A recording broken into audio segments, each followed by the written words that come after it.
everybody, and welcome back to Wappelville. And welcome back to a little bit of Star Wars Legion here. We're going to try and finish off our Mandalorian squad here. And some of the previous things that we've been working on, we have been really experimenting. Hey, Armored Wolf, how you doing?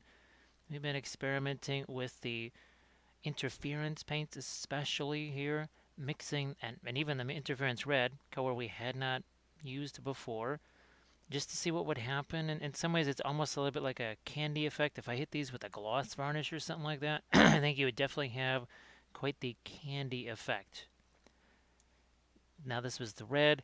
Here we took, I think it was the interference blue, mixed it with the blue. So Armored Wolf, I hope you got some more dice bags that'll all be finished up by the end of the evening here, or at least close to.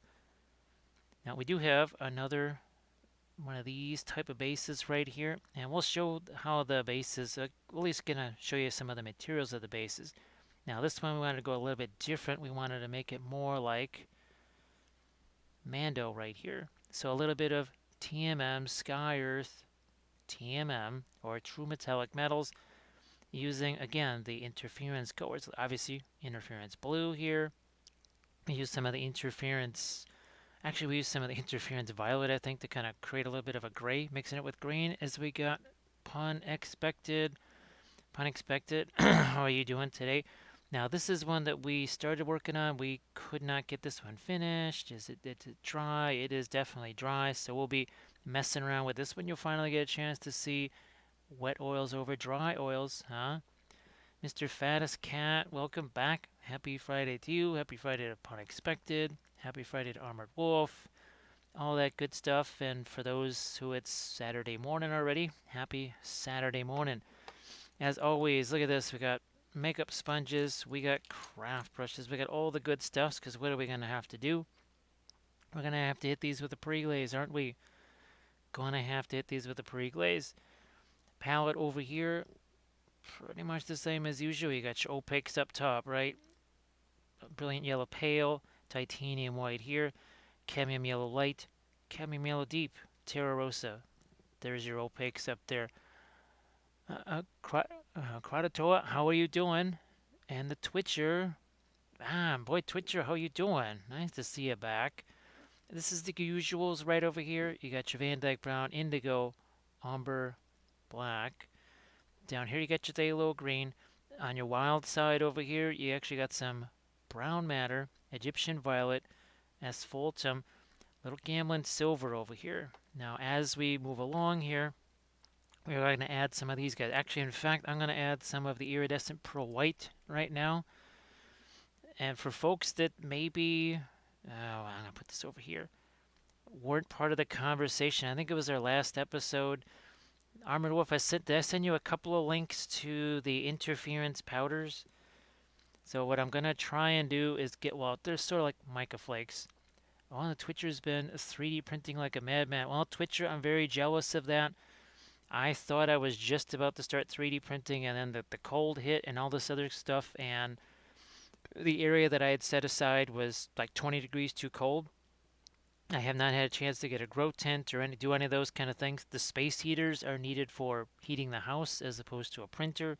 So yeah, that just kind of went kerplooey. So I'm very jealous, very envious of you being able to print like a madman. Because believe me, if I can get, oh, do you have a Frozen Sonic 4K, by the way? We're doing a survey of what people's favorite printers are. And I get welcome, Kodatoa, I appreciate you joining us here. Now, obviously, we're kind of doing a little bit of a different color scheme on each one. I was thinking of doing a little bit of Egyptian violet on this one. And then is this a Ray or Ren or whatever this one is? I was thinking of trying to make this almost like it was black here, but actually iridescent black or something along those lines. Yeah, Twitcher, that's, yeah. Well, funny story about last night. We'll get into that as more people come in here.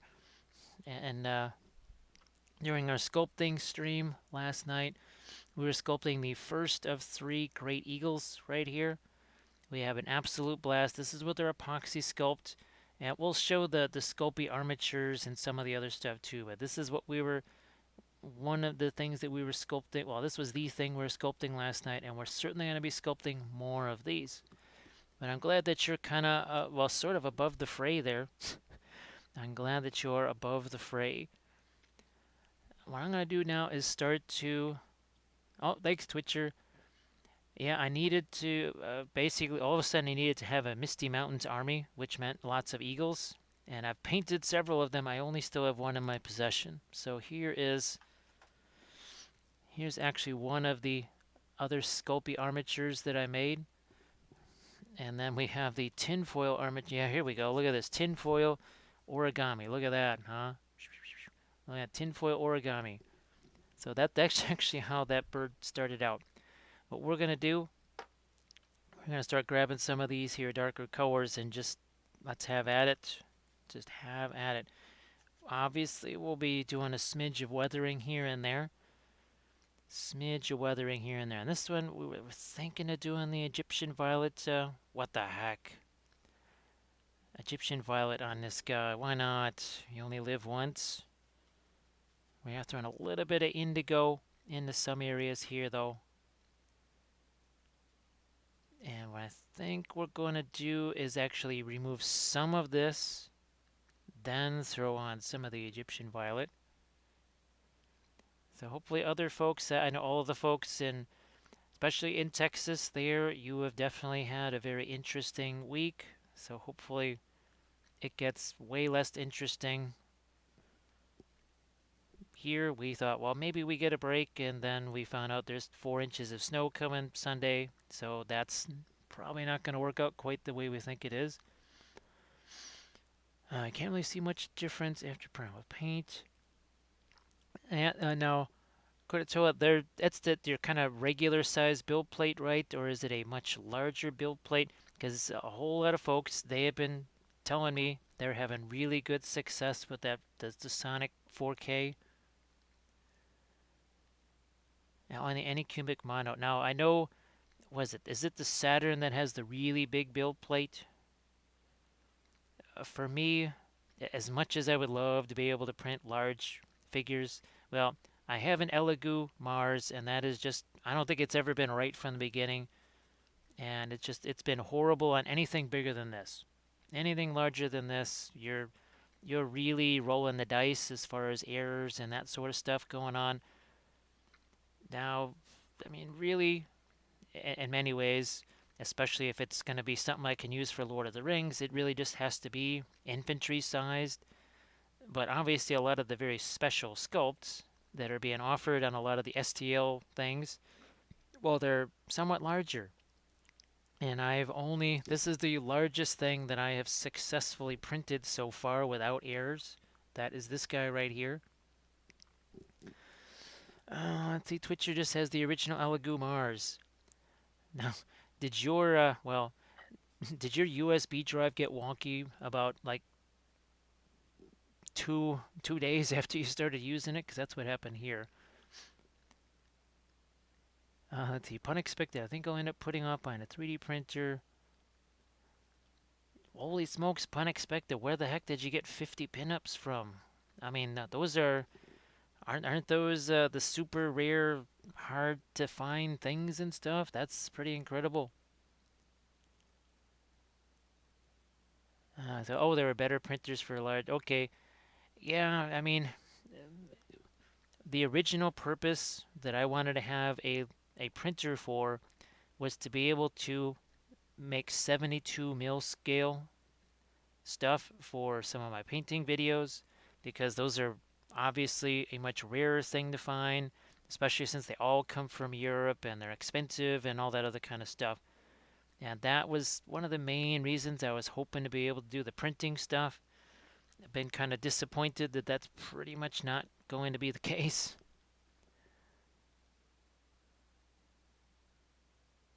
Okay, so I guess, yeah, for me, it just keeps saying there's an error on the drive, there's an error on the drive, and I really don't like the way the printers work with this whole put it on a USB drive. I'd rather just have the darn thing plugged into the computer itself so that I can actually just really transfer files that way.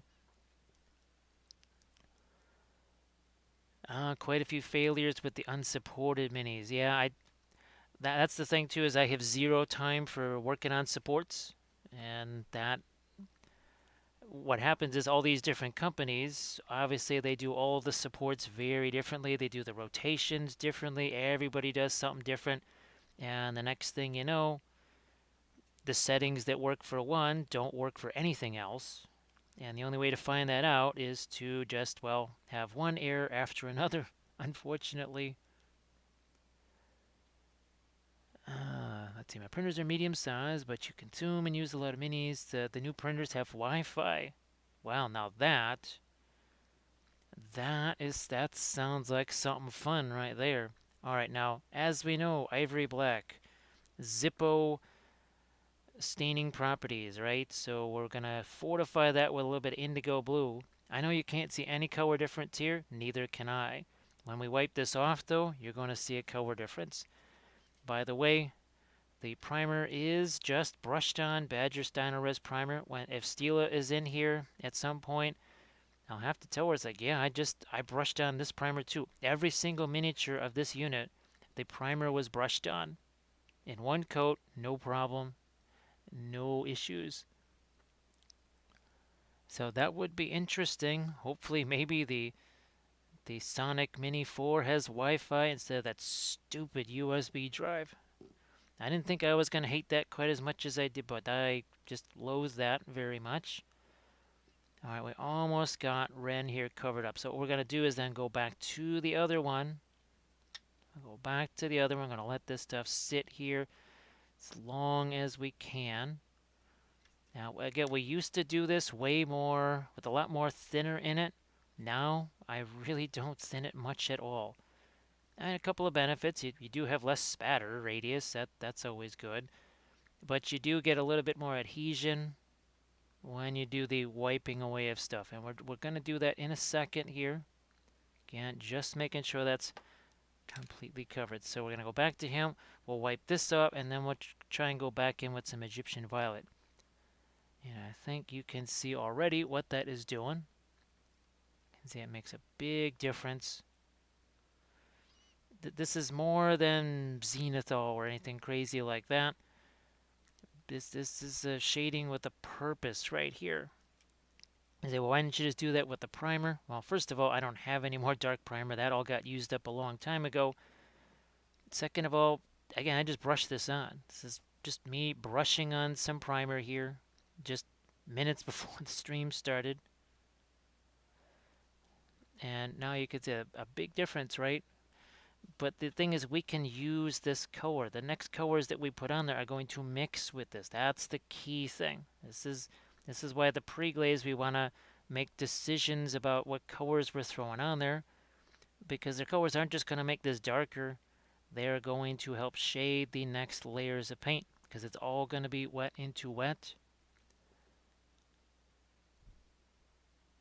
And if you're going to do the whole wet into wet thing, you might as well have some the color you would like to have it mix into. So there we go. Now what we're going to do, let's throw a smidge of Egyptian violet in. Nope, we don't even need to do that. We don't even need to do that as a pre-glaze. We're gonna throw that in here. Ooh, with our interference violet. Let's get this out on the palette here. So the interference violet's gonna go next to Egyptian violet. Now, in a recent Patreon series here, you can see the interference colors at work. This has kind of nearly the full range, because they didn't have interference red yet. This is interference green, blue, and violet, mixed with regular paint colors. So as you can see, it's kind of like the color shifting nature of everything. Look at how that kind of just shifts color and all that sort of stuff. As welcome in, Bethany. Bethany, how are you doing? Here's another one. We did a whole Ossiarch series on this, where we again mixed the interference colors with regular colors. And as I mentioned earlier on, we are going to be trying to get the interference powders, or the mica powders, whatever, so that we can mix those with the oils and basically do anything. Basically, and I mean, that's the idea anyways. That's the idea. Yeah, so Bettany, we're going to be continuing with these right here. Going to be continuing with our Mandalorians here. So I hope that you're doing well and hopefully maybe getting to enjoy your new space. Hopefully so. And as the people come in, we'll like I said, we'll talk about last night, which was a wee bit more interesting than we had hoped the evening would be. But I think you can see the impact this is having right away here. Now I realize it's probably going to have a bit more of a bluish look on camera. I'm not surprised because you have all the blue primer on here, right? So I think it might have a bit of a bluish look. And knowing this as I do, now that I've done a few of these guys, I have a little bit better idea of what is armor and what is not. And I don't think we'll do the whole thing. We'll leave this as a separate color, but we're just going to try and throw in, again, some of our Egyptian violet that's mixed with the interference violet. Let me see. I think we're also, yeah, Bettany, hopefully you're enjoying uh, your new year. I know that there was still some delays, and I think there was a mishap with sheep or wool. I, it's been a weird week, so my memory is not great, to say the least. You'll have to remind me of what there was an unusual incident, that's for sure. Okay, and again, we're not gonna do the jetpack in this. I think we're gonna try and take a slightly different approach with this. So as I was streaming last night, I was streaming the usual sculpting stuff, doing those great eagles with the epoxy sculpt. And as I'm doing that, at around 4 o'clock in the morning my time, I start hearing some noises that sounds like somebody's like almost like banging on the side of the house. I'm thinking, what the heck is going on? I thought maybe the next door neighbors were shoveling snow or doing something. Had no idea what the heck was going on. As it turns out, Kathy was moving furniture around because yet another ice dam formed in the middle of the night, not during the day, not even during the night, but in the middle of the night, because this thing was not there as of midnight. It didn't exist. It just formed somewhere between the hours of midnight and 3 a.m.,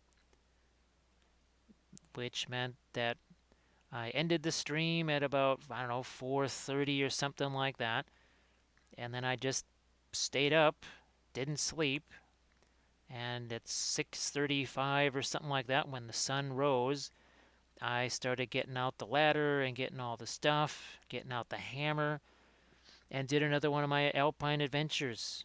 Yeah, got to be up on the ladder again. And it was really fun because it was 6 degrees outside. That was extra special. And that is Fahrenheit for all of our overseas friends. That is not 6 degrees Celsius whatsoever. Ah, got knocked over by one of your big sheep and hurt your back. Okay.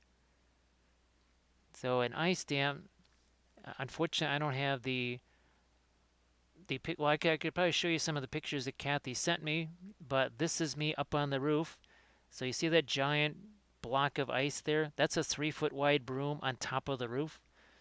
What happens is when you have about 20 inches of snow like we did on the roof, the snow is a very good insulator. Very good. So that means the house is heating the snow on the underside, which means that it starts to melt.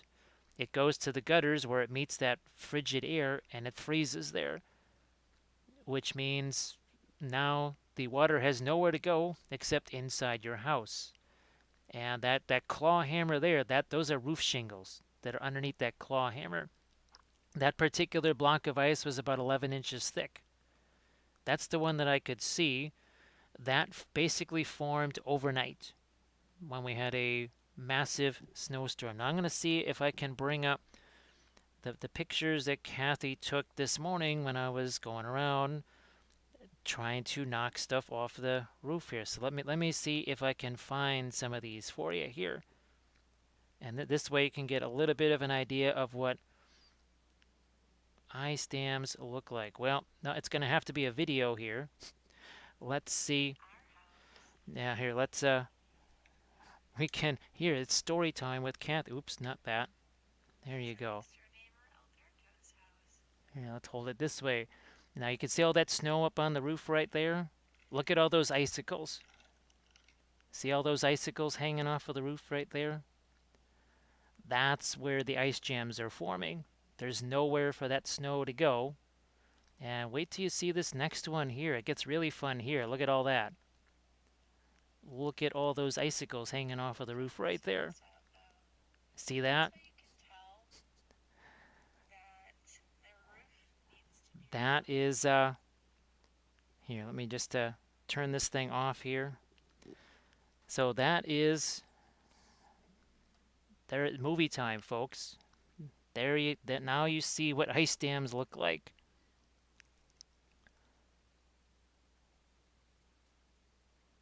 Yeah, Bethany, unfortunately here it's just, well, and the crazy thing is it's going to snow 4 more inches and then it's going to be in the mid-40s. And that means all this stuff is going to melt super fast, which means I will probably be up there several more times over the next week. I'm predicting that for sure. And I didn't know what those were. I'd never heard of an ice dam before. It was never an issue here because, well, first of all, people didn't have additions on top of their houses, which meant that the snow would just kind of flow normally. Now, unfortunately, every other house has a stupid addition on top of it, which completely messes with the airflow. And you have these kind of wild fluctuations of temperatures and that sort of thing, which just creates a whole lot more chaos.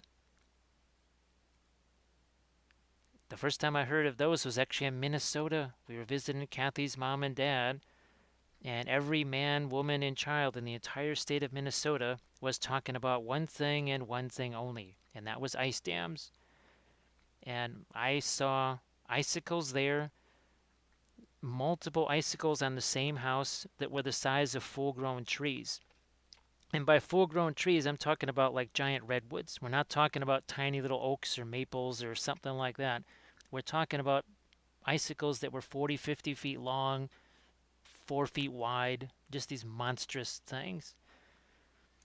Time for our homemade filbert, right? And we're going to get going on this here base. So they start looking more like this guy right here, right? Yeah, Bethany, and the fun thing we get to look forward to is when all this is over with and it's tornado season. So then we have that to look forward to. And then in May, what we have to look forward to there is the last, I believe the last 3 years we have set records for rainfall in May. 1 year breaks the record of the previous year, so really looking forward to that. That's going to be fun. As we got Space Nifty and Loim.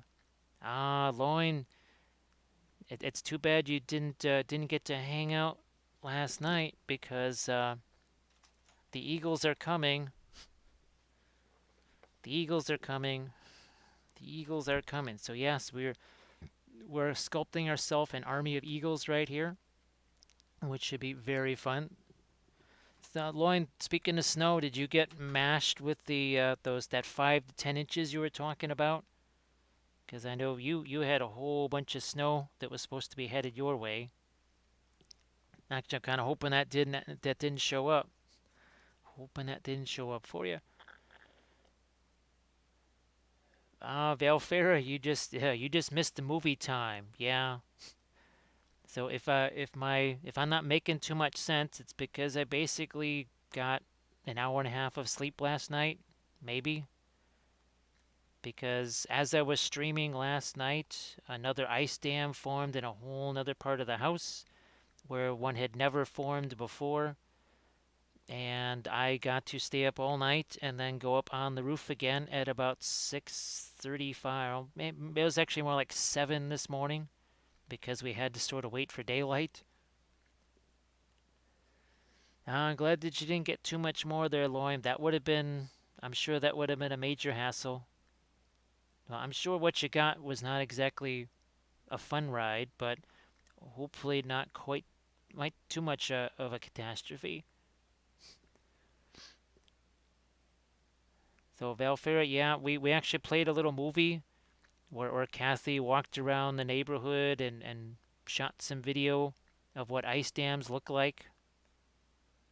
For the folks that have no idea what, like Bethany is, what the heck is an ice dam? I gotta tell you, I'd never heard of them before either. I'd never heard of them before until about 7 years ago. Yeah, Loim, we've got, and the great thing is, because they're constructed from tinfoil armatures, Sauron or Saruman can't read their brainwaves because they're a tinfoil armature. So yeah, they can't read my brainwaves. Mm-mm. And of course, every time someone followed, and Gandalf shows up, he's like, "That's a very odd." Well, before he had feathers, he's like, "I don't know about this plane ride," and then the bird's like, "Don't even think about it, dude." It's like, "What?" It's like, "Don't jump on my back. You're always getting on my back. Get out of here." So yeah, we had that puppet show play several times last night. I think that was oh my goodness, that was some definite silliness there, and there'll probably be some more of that coming. Now here I want to do something a little bit different. Instead of maybe the metals on this, maybe something a little different. I don't know. We're just going to go for something a little different on this one here. So we're just taking the same, look at how that's mixing. Look at how that stuff is mixing together. Yeah, Loim, we'll be doing, I think the next couple of Thursdays, Loim, are going to focus on, well, maybe not just the Eagles, because I also want to do some Ents. So I need Eagles and Ents because of the War of the Ring game. That's part of the expansion, and they they they just kind of show up and wreck face. So I sort of need to have those. Of course, I also have to make Corsair and Dol Amroth ships so that we can have some ship-to-ship combat. I'm looking forward to doing some research on the imagery because I know the artwork sometimes is very different than what they show in the movie. So if there's anything that you or Armored Wolf, if you guys have any kind of favorite imagery of, I know what the Elven ships are, and I know that the Dol Amroth ships kind of were. Well, did they also have the swan motif on the Dol Amroth ships, or was that just the elf boats? I think it was maybe just the elf boats. So I'll be researching that, trying to plan that stuff out, see what the heck happens. All right, now what we're gonna do here? Where's the other one? What I want to do is maybe try to mix the interference blue with. Yeah, I'm gonna try mixing the interference blue with the ivory black just to see what happens. Otherwise, we'll just go with the Gamblin silver mixed with the ivory black and essentially get blackened steel, which that's what I was maybe wondering if I could use on here. Something like this. Something like a blackened steel. Obviously, we're going to do a whole bunch of weathering and that sort of stuff. Ah, thanks, Loim. Yeah, now I know there's I also need some imagery of Dol Amroth. I have seen some stuff in the lore videos. All right, here we're going to take some of this Gamlin silver. I'm just going to mix it with the ivory black here, just to see what happens.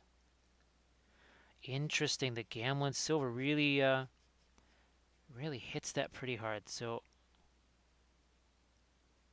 that's very much a charcoal gray sort of. So I'll do this. I'll do this. then maybe we will, you know what, this is kind of, maybe I will stick with this. Never actually really tried. This could be interesting here. So we'll see what happens with this. We'll see what, we can always glaze over this, do other things. So Bethany, that is one crazy story about the sheep right there.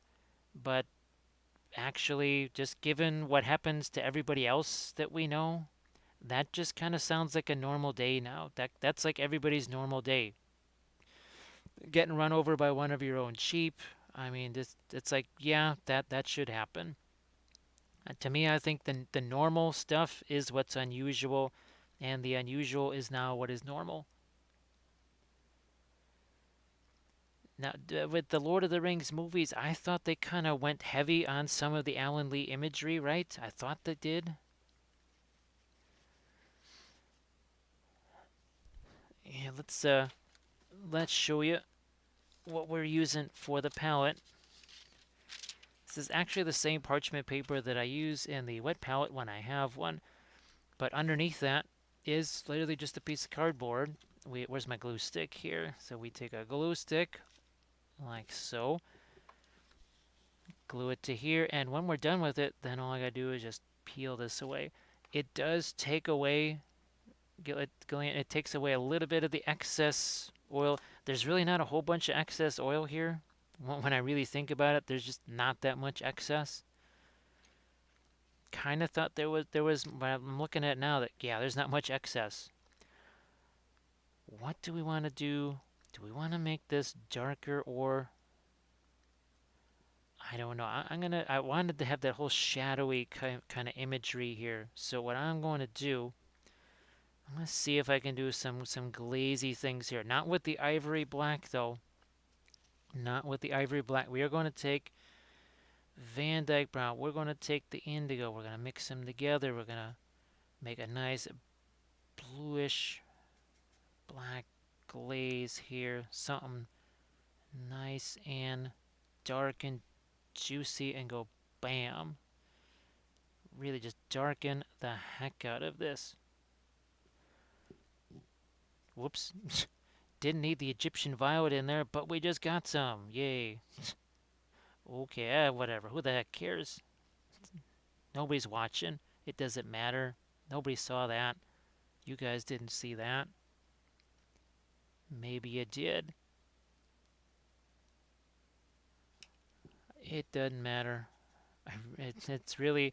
I know some folks, they get really, really, really particular about color things and getting just the right thing in just the right spot, and I don't know.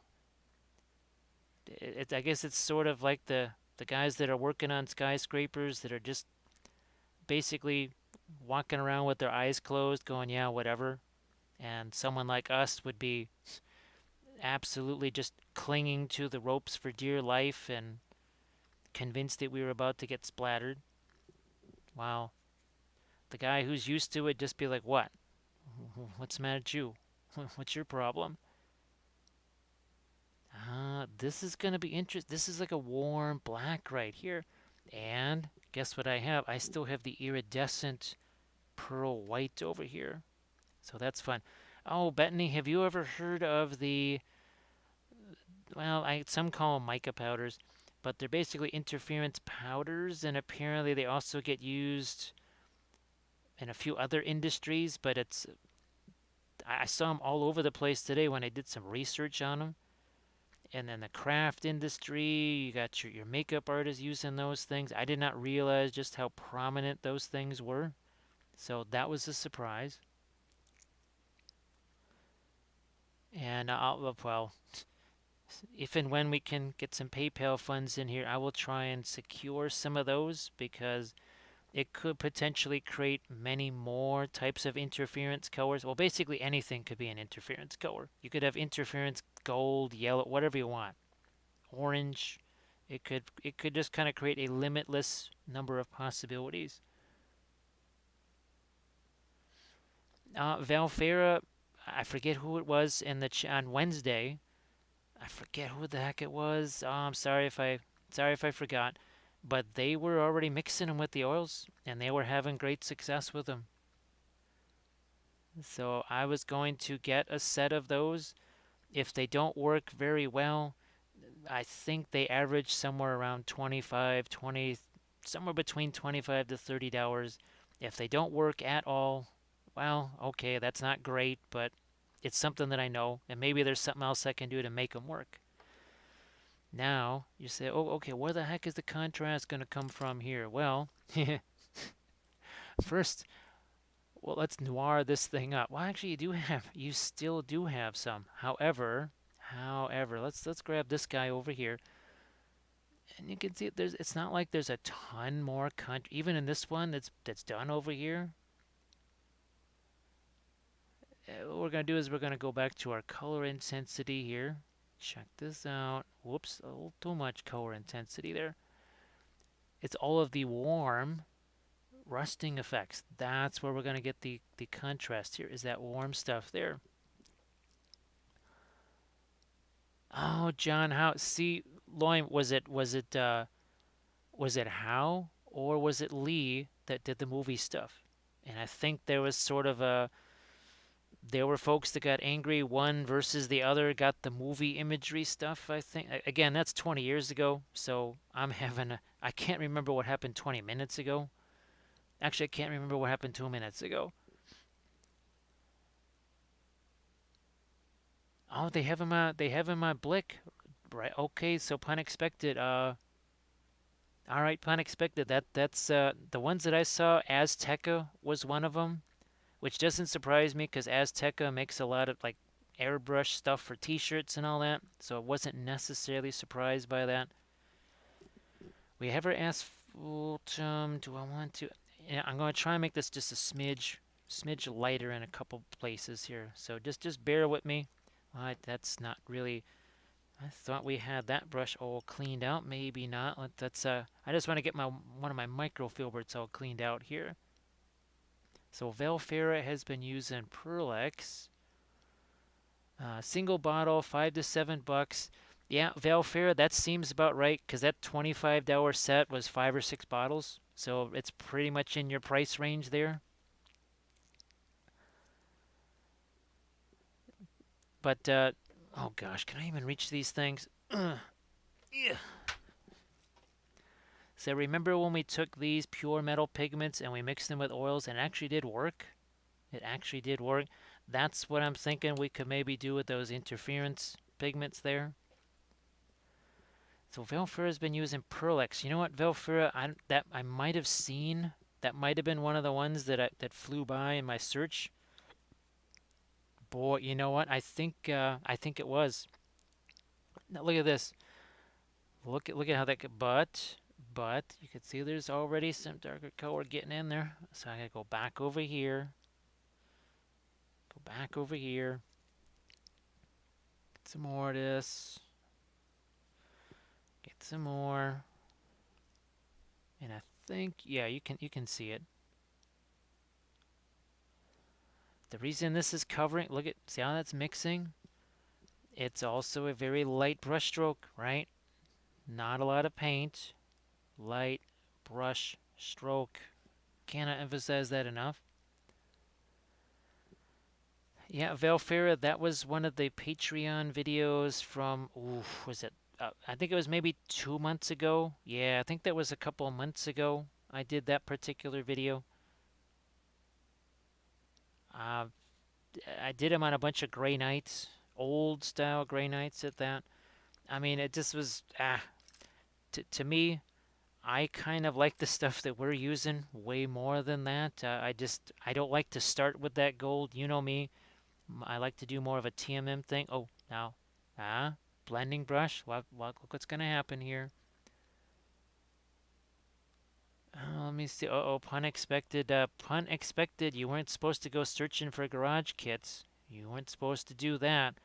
I think somebody took a detour from the store. I think somebody took an unauthorized detour from finding the powdered pigments all the way over to some garage kit store there. Look at that. And it's already starting to create a... She's looking lighter by, or darker by the virtue of this being lighter. Actually, that was kind of what I was hoping for. Kind of what I was hoping for. So here, let's get some more of our blending going here. You can see we're just kind of stippling that and then doing a little bit of our streaking like so. We are streaking for sure. Let me see. Pun expected is straight from the past. This is the way. This is the way.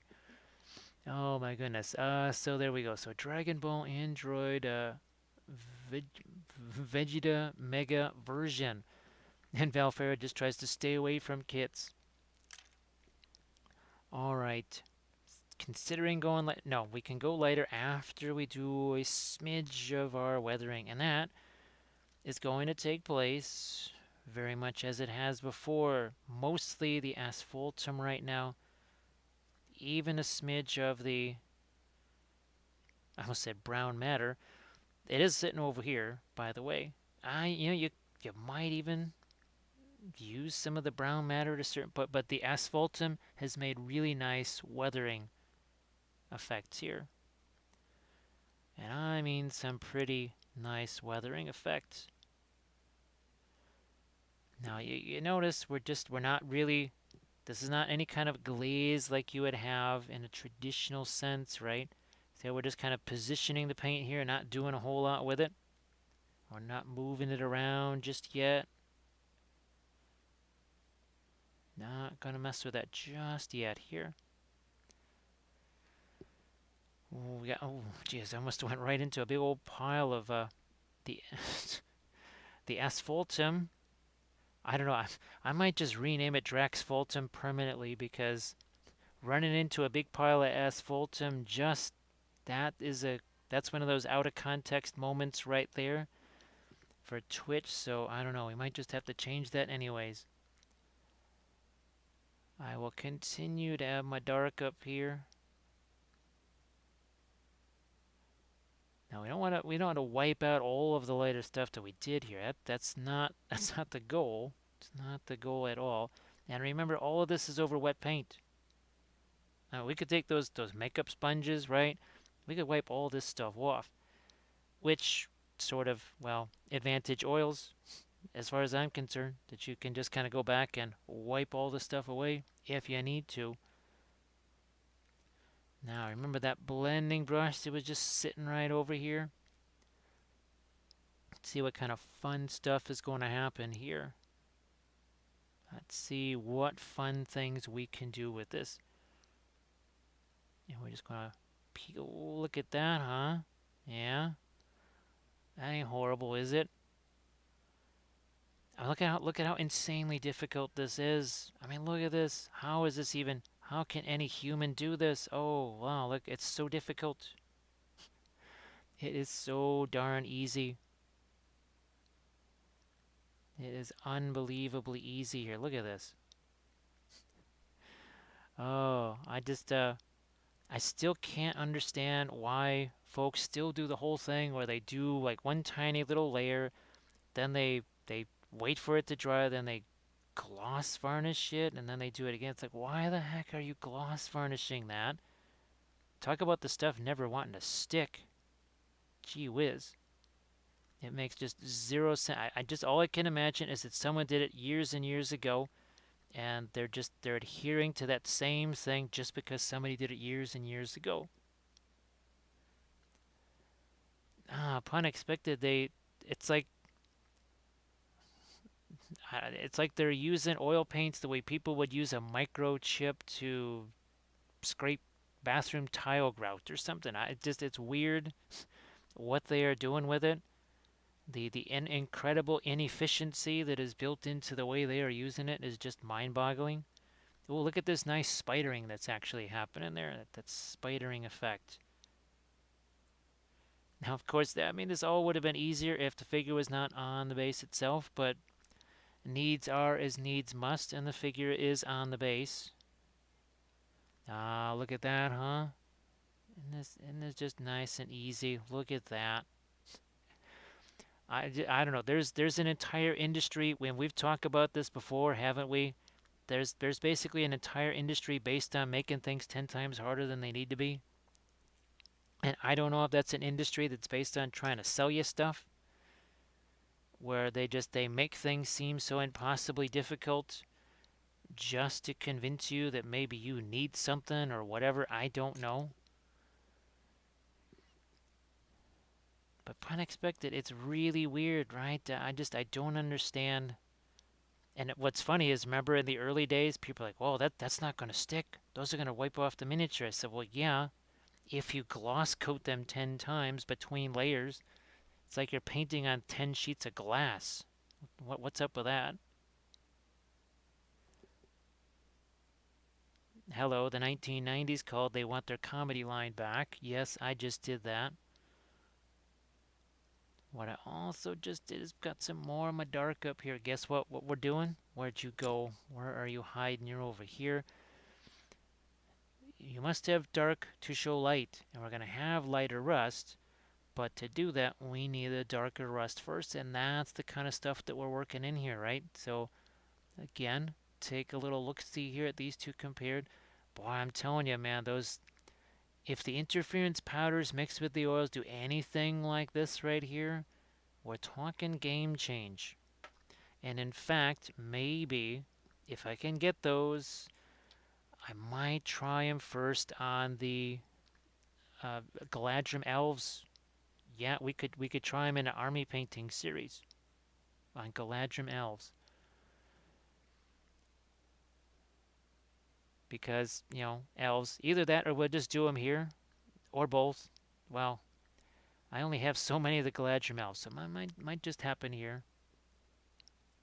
And then maybe we'll film one of them as we'll film one of them as an experiment. That's it. Yeah, we'll film one as an experiment video. I mean, look at this. Oh, gee whiz, I kind of forgot to mention that Green Stuff World texture plates. Well, they call them crunch times, I think, and there's a whole bunch of these. It's just a sheet of resin. You can see it's not super thick. We have built tons of bases with this stuff, and not just these, but here, let's show you these guys. So here's the 3 bases we made for our Mandos. But then we have all of these fun bases that we made too. Stuff like these, and also the texture plates as well, or texture rollers. So there's another one. And we've got some of these. So between the texture rollers, the texture plate, look at these. Huh? Very fun. And these are silicone molds from Green Stuff World. Very fun stuff too. Where did my brush go here that I think that's, nope, this is the one. I think this is the one we were using here. So what we have to do is we have to let this stuff set for a bit. To let that stuff set, let's move on to another area here, and I'm going to try just for funsies here. Wow, that's interesting. That's actually the iridescent pearl white that's mixed with some of the brown. So we're literally highlighting our metal here with another metal color. I don't know. Think of it sort of maybe like a mithril silver or whatever. Oh, look at that. That's very interesting. So for folks that maybe just they're thinking, okay, you're using metallics. No, we're not using metallics. This is oil paint. We are using certain things like the interference colors. We're using this iridescent pale here, or was it iridescent pearl white? There are some other iridescents. I think there's actually iridescent gold, iridescent copper. I know some folks have gotten those. I didn't really feel like those would. I can just mix this with some yellows or whatever to make iridescent gold as far as I'm concerned. So I think this is a little bit more of a flexible way, but maybe this doesn't have to be just the way. And we can still go lighter than this because we are not at straight up iridescent pearl white. Yeah, we still have some of that basically asphaltum mix. It is keeping it nice and warm as far as the metals go. Now, this is more just the iridescent. I just want to see what happens with this. I want to see what happens. Oh, wow, that can be significantly lighter. Oh my goodness. In some ways, it sort of reminds me of the old Games Workshop Mithril Silver, I think. Wasn't that the one that was their lightest silver color? Something like that. Pretty sure it was. Well, I was going to play with the brightness a little bit here because unfortunately for me, the screen just looks way darker than it actually is because of all the lights that are in between me and the screen. I'm gonna take that one more time, I think. And this one too. Shoulders, a little bit. Helmet, a little bit. Maybe back here too. So this is really intriguing. I think I'm gonna have to, I don't know, maybe with the dwarves.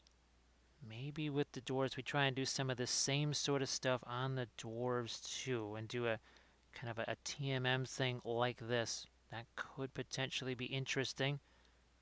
Hopefully folks would be interested in seeing that as we got Robosh. How you do it, Robosh? Happy Friday, all that sort of stuff. So this is very fascinating right here. I might still try to get some sort of blues in here somewhere, especially doing say the interference blue, maybe mixed with the ivory black, just to see what happens. I don't think I've ever done that mix before. So Robosh, I don't know if you had a chance to. You weren't able to catch the sculpting stream last night, were you? That was very interesting because we were sculpting some great eagles, and I had never sculpted an eagle before. That's for sure. Also, I think the last time I sculpted feathers, or at least to any degree feathers or any amount, was in 2002, something like that. So it was a while ago. Yeah, it was a while ago. That was a long time. The other reason why I think I felt I could get away with actually having this thing stuck to the base while we're doing this is because, well, I mean, she's darker, right? There was going to be all kinds of freehand and other markings and stuff like that on the jetpack and stuff. Maybe we do something a little bit different. Yep, yep. So we started. Where's our tin? Well, we'll just grab all of our. We have our armature here. So it started out as tinfoil origami. Here, let's. Now it doesn't really fly too well. I didn't think it would. So tinfoil wrapped in Sculpey, just like the Great Beast of Golgoroth, right? Now I was supposed to have gray extra firm Sculpey by now with all the weather and stuff. No, there was no gray extra firm Sculpey here. And then we covered it in epoxy sculpt. So there's your nice feather texture on your birdie right there. And we've got, well, at least 4 of these to do. Well, yeah, 4. Pretty much going to be a 4 total, I think. Which should be very fun. I don't know. Now, that army is definitely got some weaknesses. Which is one of the reasons why I like Lord of the Rings, because you can say, oh, I've got this. It's like, well, yeah, that's great. It works well for this type of scenario, but probably not this, and you never know what the scenario is going to be. And also, yeah, you've got yourself 5 eagles, but they can still be surrounded, they can still be trapped, and they can find themselves in a heap of trouble. So there's no just I have this, therefore I win. I know the tournament players like to think that. They think they've got the knowledge of everything, and well, yeah, I don't really think so. Maybe in other games where the math can be much more math hammered, but in Lord of the Rings, it's really hard to math hammer Lord of the Rings. There's just, I think they intentionally tried to make too many variables to be able to math hammer it. Now here, I'm going to go, this is almost more like what we did with the blue one here. And we will just pop in a little bit of our lighter tone along here. And not a metallic, but I think just some sort of lighter gray here.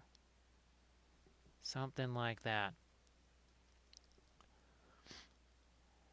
Let's see, big acrylic, that's a lot of schmonstrast paint. How would you say contrast with the, I don't know, with their, yeah, your your not contrast paints. Yes, your non-contrast paints, that's what we'll call them. We'll just smother those, and of course you realize you have to, it's going to take 10 jars of contrast paint for each one, right? Ooh, pun expected, just. That's a winner right there, pun expected. That is a winner right there. Contrast, I think that's a winner. Right, Deuce? Yeah, so we've been looking around at the different powdered pigments and stuff. At least well, I had time since we never pretty much went to sleep last night. There was some time to just do a quick search of, as I was waiting for the sun to come up, to do a little search of those powdered pigments. So I think there's going to be some interesting experiments coming this way. So the oil experiments will continue. So this way we don't have to rely on contrast paints. And again, these eagles are large. I don't know, do you think 10 bottles per eagle is enough? I think you're probably going to want to get some more. I think you're going to want to get more than just those 10 bottles. Yeah, I know you might find yourself a little bit short. Might have to get more. So let's keep going with our lighter. Then we're going to go back in with some asphaltum, get some of the straps and all that other sort of stuff, like we did on some of our other ones.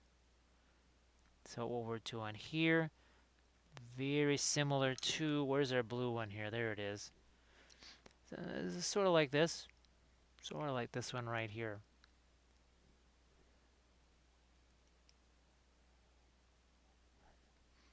Velfera, geez, even if it was just one, I mean, we can test even just one.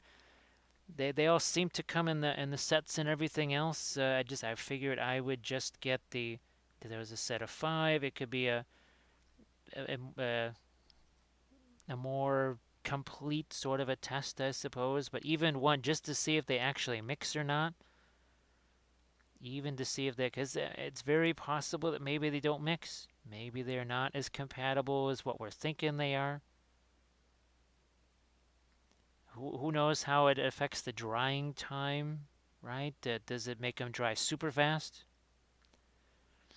Or does it, does it make them take a lot longer to dry? Who knows?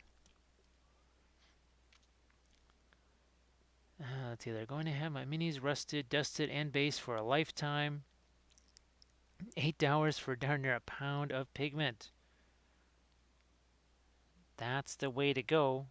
That is the way. That is the way to save some serious bucks. We all like to save serious bucks. How else are you going to buy way more miniatures? Because once you start using the oils, you're going to be able to get way more miniatures painted, which means you have to buy more miniatures. You won't have to buy any more paint. You'll just have to buy more miniatures. And I'm sure there's a whole bunch of folks that would be mighty sad to hear that they have to go out and buy more miniatures. What we are going to throw is a little bit more of our lighter colors there. Now remember, we're waiting for this to set, but remember how that was, look at this. Remember how that was all wet and glossy? See how it's not glossy anymore? That's not dry, but it has set. That's the interesting thing when you do kind of the super glazy stuff with the oils, even when it's wet into wet. Also, when you use certain colors, the asphaltum, the terra rosa, those have just a tendency, for whatever reason, to, well, also dry a little bit more matte. Actually, kind of very matte. Terra rosa is another one of those. I think Terra rosa definitely qualifies as one of those matte dryers. Is that a term we're going to have to start using?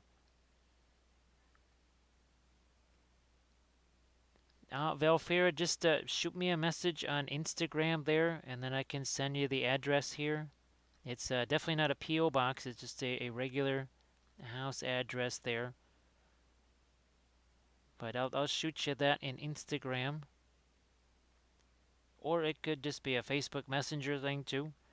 But it seems like it's easier these days for people to message me on Instagram. Ah, boy, that is big acrylic. I'm gonna have to use that as a. We'll have to use that as a. Oh, what the heck is that? An emote, right? We'll have to make that emote, unless that's already an emote, and they won't let me have it. Either that, or I don't know if the Tammany Hall, you know, the big boss. I don't think that's gonna translate into, what is it, 28 pixels or something like that. Yeah, unfortunately, that might not, but that one might. Look at that. K-Sauce. Welcome in, K-Sauce. Nice to see you again. I hope that you're having a decent Friday/Saturday morning for a whole lot of folks. Hopefully everything's going well. It is big acrylic. Big acrylic is just, they just kind of snuck in here. They have snuck in here, and they're trying to obviously get everybody to buy contrast paints. So K-Sauce, I know it's been a little while. I don't know if you've seen some of the recent interference paint experiments that we've been doing. We've been doing an awful lot of interference paint experiences. I don't know if you got a chance to see the Goblin Horde get painted last Saturday. So I think just given all the mayhem and madness and stuff that's going on here, tomorrow I'm just going to take the Minas Tirith figures that I already have prepped anyway, and we will just paint mass amounts of Minas Tirith figures, sort of like we did last Saturday, where we painted 15 goblins in 10.5 hours. The Twitcher, it's a combination of a few things. So you have the Gamlen Silver, you have the stuff like Interference Green. Where the heck is my... Also the Iridescent Pearl White. So this is essentially metallic oil paint. Now, only certain brands have silver that's not just all sparkly, where you can literally count the mica flecks. Flex, I guess, mica flakes. Hello, little hobbits. Spark my ganja. Hello, little hobbits. Thank you so much, Obsidian Spire Miniatures, for that follow. Gandalf appreciates it. He says, "Whoa, that's some rather odd mithril. That is some." She's like, "Get out of here." It's like, "Fine. Your mithril looks weird." That's Gandalf being Gandalf. Hey, Mini Monster Paint and Lady Chris. How you doing there? Yeah, Twitcher, now, it's the same idea as what we did here. So, except here we mixed Egyptian Violet with the Interference Violet. Here, this was Prussian Blue mixed with the Interference Blue. And we had this one. This is our Wednesday session right here. This was the Interference Red mixed with brown or purple matter. Sorry, interference red mixed with purple matter right here. So I hope you're doing okay, Mini Monster Paints, and also Lady Chris, welcome back. I think it's just about just about time where we can start. Sorry about that. Start to think about getting our rust colors in here. So my voice is going to be shot, I think. Between basically no sleep and all the other fun times, that's going to make it interesting for doing the voice thing. So I apologize for that in advance. I apologize. Oh, hey, Steela, folks, be sure to also give Steela a follow. Yes, indeed. Give Steela that follow. Because Steela has, speaking of experiments, Steela's been doing tons of experiments. Oh, Steela, gee whiz. I was wishing you could have been here just a little bit ago, because I just brushed down the primer. So that's the Stynylrez primer. You can literally see look at it's still wet. Look at that's still wet. It's still running down the side of this thing, and that was about an hour and a half ago. So yeah, that's there's that. I thought you might be curious to see that. Yeah, Twitcher, we've been painting these all week. Now we also use the interference paints on these. So we did this warband. I think this was 2 weeks ago.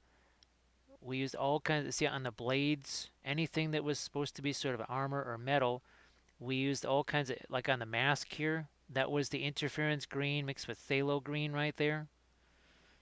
So go check out that warband as well. And that was, I think, 2 weeks ago. Geez, Velfera, I already consumed one. I started the broadcast here with the cough drop in my face. And it's already, well, between the stream last night, which I think was 5.5 hours long, the 0 sleep, and then all the other fun things, I'm not really surprised, because I'm fairly certain if you were to, what is this, Friday now? If you were to calculate the entirety of actual sleep that I got, you'd be lucky if the total sleep was more than 12 hours for the week, maybe. Yeah, Steel, I had to do it anyway, right? I was going to have to brush on the primer, but I was really paying special attention to it just in case it could be something, pertinent or valuable information for you. So, Lady Chris, these are all straight up pre-mixed things. So, from Williamsburg. But what we've been discussing here, and I think this started Wednesday, is this idea of mixing the interference powders with the oil, because I have taken stuff like this. This is a powder, and I mixed it with the oils, and it has worked. So it has made things, oil paints look like they're gold. So that is something that might be possible. It would be interesting because then all of a sudden, basically every color could be an interference color. There would be no limit to the interference colors we could make. I mean, it's not like there is now, really, but I think you get the idea. Yeah, so, oh, Steely, you didn't get to see the video. I wanted to send you the video, but Instagram said it was too long, so I'd have to cut it down to be able to send you that video. And unfortunately, the best part of it that shows what we're talking about is at the end of it. So I played it earlier. Maybe later on we'll play it again. I was up there, let's see, at least an hour and a half. And of course, since it's 6 degrees Fahrenheit out there, being covered in ice and then getting wet, because now you're melting the ice, breaking up the ice, and you're now covered in melted ice. That was very fun. Valfera, I would love to have tea, but unfortunately, and we joke about this all the time, having tea really puts the stream in streaming. So yeah, tea is kind of it's not something you can really imbibe in as a streamer, sadly. Because I used to make some really, well, people called them dessert teas. I would have all kinds of really fun stuff for tea. But yeah, it doesn't really work for streaming, unfortunately. I wish it could because it could have, well, as you can imagine, it would have definitely benefits. Let's see, Lady Chris has a ton of pigments from a resin work. Ah, see, Lady Chris, that's what we were talking about on Wednesday. I think there was someone who was actually using them as a makeup artist, and they had taken them and mixed them with oils. Now look at that, huh? Look at the layered rust effects, wet into wet. Yeah, we did that. Wet into wet, layered rust effects. We did that, and we're gonna do some more of that here. More over here. Then what we definitely want to do is we're going to take some of this here Van Dyke Brown. Put some of these out here. I think we're all caught up there. Yeah, still it's at, well, and the fun thing is we've got 4 inches of wet snow, I guess, that's coming here on Sunday. So it's gonna, the fun times will continue. I did look at these de-icing things. Of course, they'll all be in stock sometime around mid-March. That was the fun part. And yeah, oh, look at this, huh? Look at that. Oh, speaking of big acrylic, I used to try and do this in acrylic, and I mean, you could do it. I mean, it was doable, but it wasn't doable like that. That's so darn easy. Look at this. Is this nuts or is this insane? Wow. Telling you, it's all wet into wet.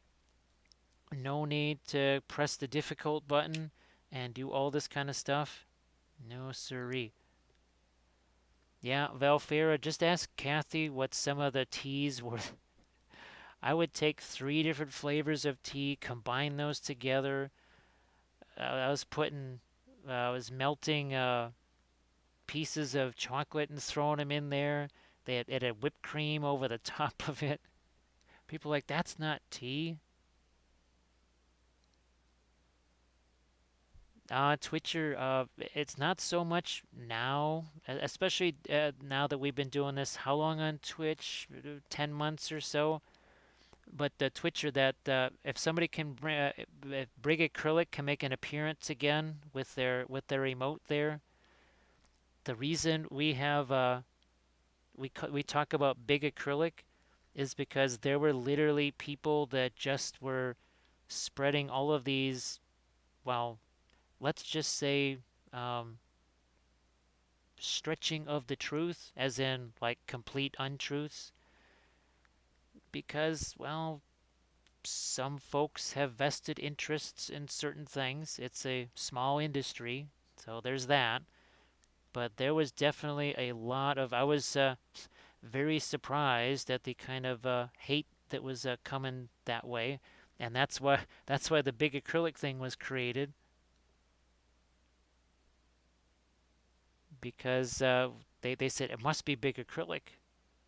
Big acrylic must, and what was it? Those couple of times where Twitch was taking away everybody's bandwidth. Instead of blaming it on Twitch, people said that was big acrylic trying to shut us down here. So yeah, we're going to do the same thing we did on this side. We're just popping in some of these guys here. Like so. And we take our blending brush again. And let's have at it. Look at this. Let's do it again right here. I'm just going to have a little pull on this bottom section here. Now let's see what happens back here. Oh man. Oh, it just gets easier and easier. Now, the other thing too, Twitcher, a couple of things started to happen. First of all, other people started to use the oils, as in a lot of other people. I mean, we have a whole bunch of oil painters in here right now. And you could, like Steela, you can go watch Steela. She uses oils all the time in all of her streams. More people started to use them, and the more they started to use them, you cannot deny somebody in front of your face doing something like this. Yeah, you can't deny when something is happening right before your eyes live. It's hard to say, well, you can't do that or that doesn't work. The other thing was all this stuff about, toxic this and toxic that. And like, well, yeah, this is my brush cleaner, which we've used for dried acrylic for years. It is not hazardous. There's no vapor. You say, well, you need all of these thinners. I said, well, yeah, this is like 5 days worth of thinner. This is a water bottle cap. That's 5 days of thinner. We're putting out tiny dots of paint. And then they said, well, oils don't last. And I said, well, I've been painting miniatures with them for 4 years. And then there was this. Then there was this. This was so much fun. I'm so glad I have these two. So this was actually painted on the YouTube channel. This was painted with the brightest acrylics that I had. And by brightest acrylics, I mean fluorescent paint. Look at that. See how that's bouncing off the screen? That's fluorescent acrylic paint. And you think, wow, that looks pretty bright. Yeah, not so much. Because look at oils next to it. Look at this. There is no comparison. Look at the purples here. Look at that. Is that crazy? So they are more vibrant, way more durable. Oh, and to seal the miniatures, look at this. This is the same stuff I use on my acrylic miniatures. I was using this same brush on acrylics maybe 8 hours ago. Did you post what I thought you just posted there, Deuce? Did you just gray acrylic colors? I thought you just posted that. Yeah, being sneaky and cheeky. Stila, I'm gonna have to. Well, I don't know. People would just say that the picture's been doctored, so I don't know if that would do any good. They'd say, yeah, that you did something in Photoshop to that. So I don't quite know. Well, you just have to do. You'll have to take some of your fallen acrylic paints and just paint something, paint an oni or something like that, or anything that you got in acrylics, then paint the same thing in oils. And that way, when somebody says, no, no, no, you can go, well, here you go. And if you're saving your episodes as highlights, you say, you don't believe me? Go back and watch. Yeah, go back and watch. Well, the Twitcher, where's my, yeah. For 5 of these jars, you could get everything that I use to paint oils for almost 4 years. And I paint dozens of miniatures every month, if not 100 miniatures every single month.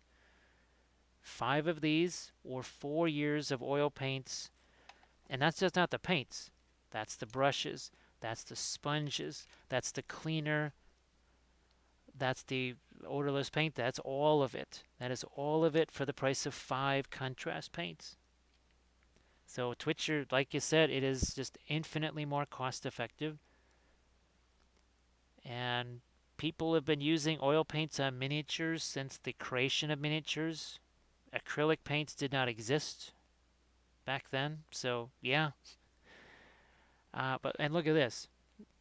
Try doing this with acrylics. You could. It would certainly be way more painful and take a long time. Is there a backlog battles in the house somewhere? There is. A backlog. I assume you now have warm air in the house. At least I'm hoping that is the case.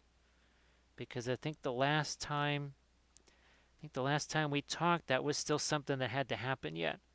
So hopefully that has now happened. Is it going to be like a face-off session there, Stila? Is it going to be? It's going to be like a fight to the death. Acrylics versus oils. Yeah, look, we're going to go with some of our lighter rust colors now. See, Lady Chris, I work with so many paints, mediums, on so many surfaces. It is really ironic, Lady Chris, because I mean I've painted with an, I don't know if it's PBO or PBEO. I think actually, Steely, you might have looked it up, the pronunciation of it. But I was actually painting on slumped glass and ceramic tiles with this paint that you could bake in the oven. It was the craziest stuff I ever saw. Actually, it was one of the more interesting things to paint with. Now, let's do some streaky things here. Let's do some streaky stuff there. Look at that. You want to do Nurgle stuff? You want to do Space Marine stuff? You want to do Orc stuff? You want to do Orc stuff with weathering? And it doesn't have to be just, now you could. There's nothing stopping you from just doing the weathering part in oil paints or whatever. But, I mean, we're just having some fun here doing it all wet and to wet, aren't we? I think we are. I think we are. And the nice thing is we're just using regular oil paints. This is no special weathering stuff or anything like that. Where the heck is my Tuba Terra Rosa here? It's nothing but this. And where's my asphaltum? That's it. These two things. Nothing special. Just literally the same colors that we use for skin tones and for horses. We've used the same stuff to paint infinite numbers of horsies on the channel here. Like dozens of horsies. Ah, you've used them. That's a French company, right? I'm just going to get something to drink here real quick. And again, I apologize. The voice is going to be wonky. That's just, that is going to be the way of things, unfortunately, tonight. I apologize in advance. Ah, you can't quit me. Nice to see you again.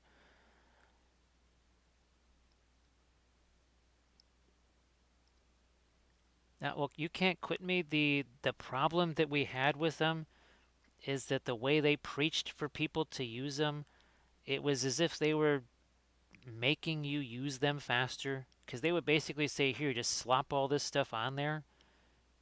And here, let me show you. I don't know if you've seen some of the videos that we've done, but this was painted in contrast paints. As in contrast paints plus these two things. It was these two things, contrast paints. Actually, the tattoos were all Leviathan blue. This was all done in, we had snakebite leather here. That was shyish purple, I think. Oh, that's a Keelian green over there. And actually, I recommend folks use contrast paints as sort of a getting your head around or getting your mindset towards oil paints. I'm going to show you something here. One sec. Let me get to this slide real quick here. I have this little slideshow here that, and a lot of these actually have acrylic paints in them here. Or sorry, one second. Let me see if I can find my slides here. 1 second. We'll get to them. There, nope, there it is. So that's contrast paints. That's all, and you can watch these on the YouTube channel. That is contrast paints there. That is, some of those are oils, some are contrast. Those are oils again. Now we're going to head back to more contrast paints. More contrast paints. This is welcome in Angry Ham. How you doing? This also contrast paints, and these were a whole lot of contrast paints there. That was mostly contrast paints, those guys. And by mostly, I mean it is the vast majority of it was actually contrast paints. So we're Angry Ham. Hey, Harry Plotter, how you doing? And Achilles Blade, nice to see you. Let's see. So Angry Ham, nice to see you there.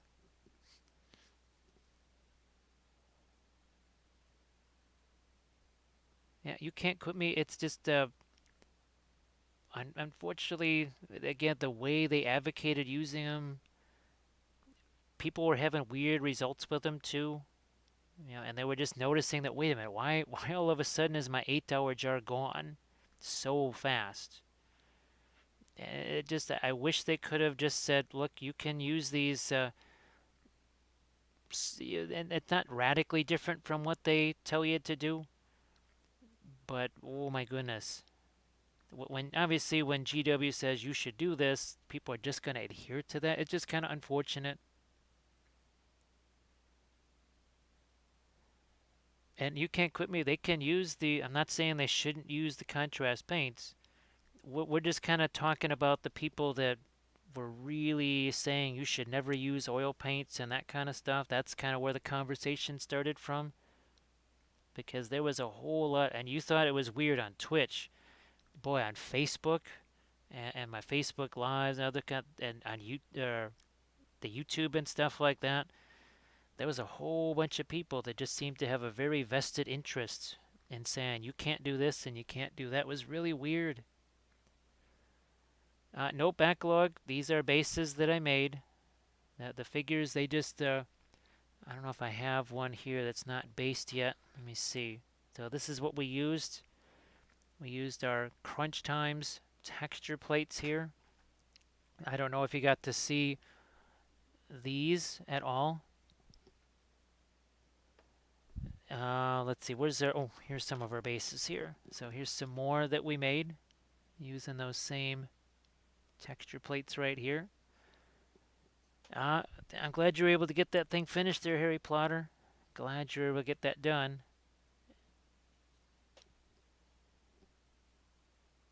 Yeah, they're just gonna, there we are. Let's do a little bit of our, a bit of lighter rust right there. Oh, on the, this crazy thing here, where are you? Now I cannot wait to do this with the interference paints, because that carapace there, the whole idea behind the fluorescent paints was to try and create that sort of fire opal look. Good grief, can you imagine what the interference paints are going to do? Holy smokes. That's going to just be unbelievable. You can't quit me now. Are there any particular? Well, I think too. What was some of the? There was certain contrast paints that were definitely more helpful for sure. Now, is there any one of those that's kind of your favorite or anything like that? That just is kind of a cornerstone of maybe a special technique that you use or something like that with the contrast paints? Because actually, to me, they can do some really interesting things for sure. They're actually some of the few acrylic paints that I still have. Oh, actually, wait a minute. Time out. Time out.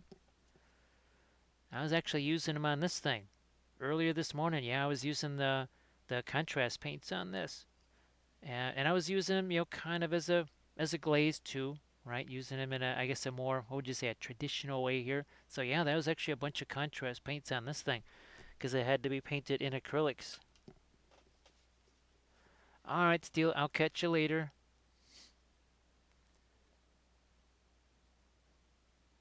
Yeah, isn't it crazy what's possible? It still is hilarious just how big that darn thing was. That thing was a monster. Now, I want to have some kind of more of a reddish brown here, but it can't be too orangey, right? Can't be too orangey.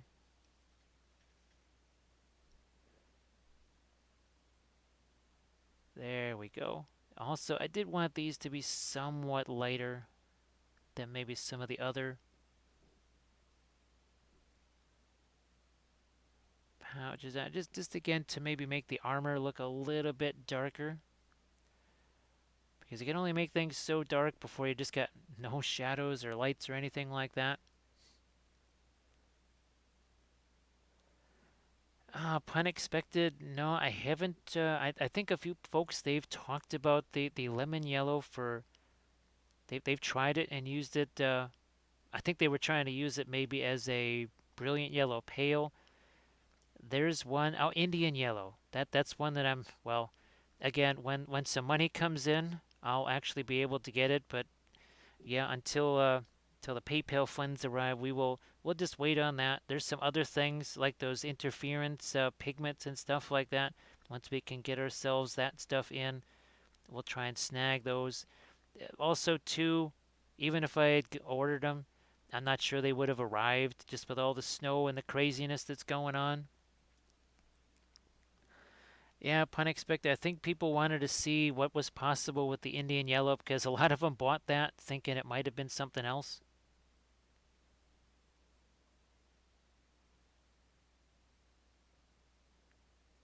Yeah, do we need to? No, nope. I'm gonna avoid the temptation. I'm gonna go back to this brilliant yellow pale here.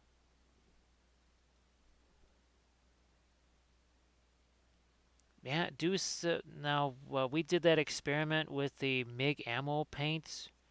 Going back to those, doing them on a dark sword figure, and it was pretty weird because it was a super transparent yellow. It was really, I was thinking it was going to act more like a cadmium yellow, right? No, it sure as heck didn't act like one. It had some intensity to it, but it sure as heck was not cadmium yellow. Not by a long shot. Actually, I don't think we've had Nessie in here yet, have we?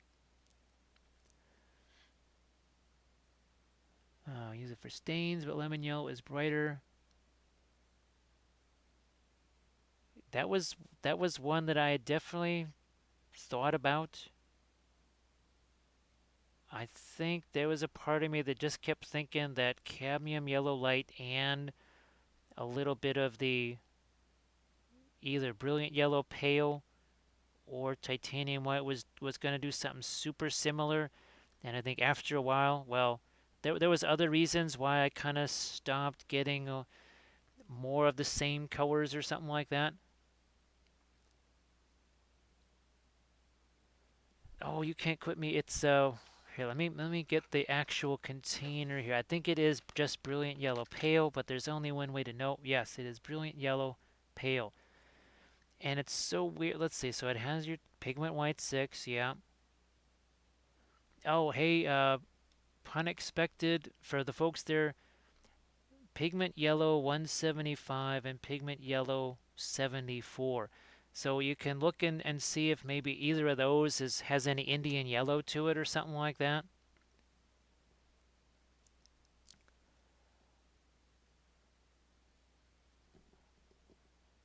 Yeah, you can't quit me. I don't think it's an expensive one. I could be wrong. I could be totally wrong, but I don't think it's it's not like the quinacridone golden brown, which is apparently made from actual gold because it's so darn expensive. I wonder if Drax has had a chance to use his yet. I think he said he hadn't had a chance to use it. I don't know. There might have been a certain amount of mana. Just after you just paid a whole bunch of money for it, maybe he didn't want to break it open and start using it and hearing that cash register. Wow, you can't quit me. That's actually pretty darn good for Amazon and Williamsburg. Yeah, hopefully it does. Well, 2 weeks, I guess. Well, I guess that makes you can get a lot of stuff prepared and ready for the experiment, right? Should be able to get a lot of stuff prepared and ready by the 2 weeks. Now, I don't know. I'm trying to think. What were some of the other colors in that modern color start? Oh, Fanchon red, the Egyptian violet, of course. That that that set is really a steal because my goodness, the colors in that set, the regular ones, they tend to be pricey items. Oh my goodness. All right, this is the other thing I noticed here about the iridescent. You can actually sort of mix this with white, and the white still has that actually has a little bit of a metallic sheen to it. Lady Chris, if you try suspending your own pigments for painting color, whoop, my mouse is in the way. Uh, she makes them to be mixed just about every medium. I personally love them, but they are a little spendy. And that's, oh, Dr. Gunn, how you doing? Oh gosh, look at that. Dr. Gunn may or may not, he cannot confirm nor deny that he's got himself a fistful of Michael's products, as in Winsor Newton oils. Looks like somebody's got themselves some painting to do. Now, did you use the 40% off coupon on maybe a cadmium or something like that so you could walk away with even more paints? All right, let me break this one out again. So, nope, definitely none of these. Oh, pun expected. Well, you know what else is Pigment Red 101, right? Guess what else is Pigment Red 101? Yeah, Terra Rosa. Also, Asphaltum. Not kidding. Pigment Red 101. Not kidding. Let's see. That says 11 mil tubes. Yeah, let's see. I've got some of them sitting around here. Where the heck are? Ah, here we go. Yeah, these are the tubes, right? Now, fortunately, with the oils, at least they last you a little while. Uh, but the nice thing is that I didn't think I was gonna like more than one or two of those. And of course, they were on sale, right? Normally, it's something like $60 or whatever. It was on sale, almost half off. So it was insanely cheap, and I had to try. I just got lucky. I got super lucky there. You can't quit me now. What was it? M. Graham oils. I have not heard of those. Is that something? Have you seen those kind of in action at all? Maybe on a 2D piece or anything like that? Because I haven't heard of the M. Graham. You got a cadmium yellow for $5. Okay. Oh, now were you getting the Wintons maybe? Because those, I mean, it's like they're not. It's not like they're terrible or anything like that. I used them for 4 years. I still use them today. Still use them. I just used them last week. I know that, and I'll probably be I'll probably be using them tomorrow. In fact, I'm sure I will be. If I have not fallen off a roof or something like that since then, we'll be painting with them tomorrow. Geez, Dr. Gun go pew pew. Are you sure you didn't bring in like a tea kettle or something like that and steam all the stickers off of there and switch them around? Because that's incredible. Man, that's I would say you need to like wear a mask and a dark cape or something like that, because I think you just did a highwayman kind of action there. You did like a rogue or something like that. You snuck into that Michaels and you did a Jedi thing. You can't quit me. Though that's interesting because a while back there was a discussion. The one thing that I definitely hate is safflower oil. It just tends to be in the things that I like the least. I'd be curious about the walnut oil. A few people they talked about it. And that is let's see, they're just regular oils but use walnut oil. And what's the brand again? It's M. Graham. M. Graham. I don't know if you could even just shoot me an Insta message or something like that, just with the name. Just like say, hey, look these up. Hey, look at these or research these a little bit or something like that. Because I've been with the safflower oil, I know there was reasons why they were trying to use stuff like safflower oil. I think it was the walnut oil was supposed to just be what was the advantage behind the walnut oil? Let's see. Yeah, I'm shocked, Dr. Gunn. I just can't believe you were able to walk away with that. All right, Mini Monster Paints. Hopefully we'll see you tomorrow. Hopefully we'll see you tomorrow. Pun expected was yeah, you guys are acing the Michaels sales and stuff. Like we tried to take out the whatchamacallit, the Dick Blick sales, aren't you? Yeah, sure sounds that way. Jackson, I think it has more protein, right? I think that's or no, potassium maybe. Maybe that's it. It provides a little more protein and potassium. Now, what you don't want, you just don't want the salted version of that because, well, then you kind of cancel out all the potassium benefits. Now, we are adding some darks over here. We are doing that.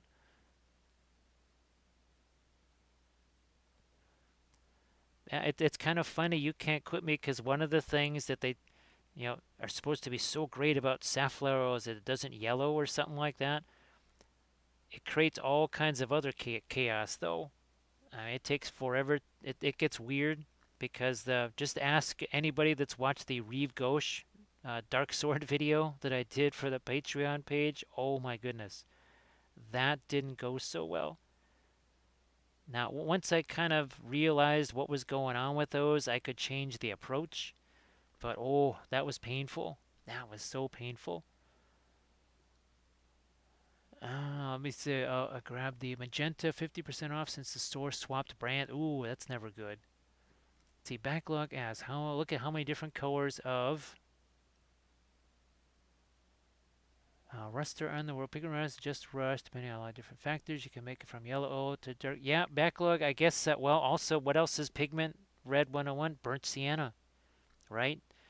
Burnt sienna.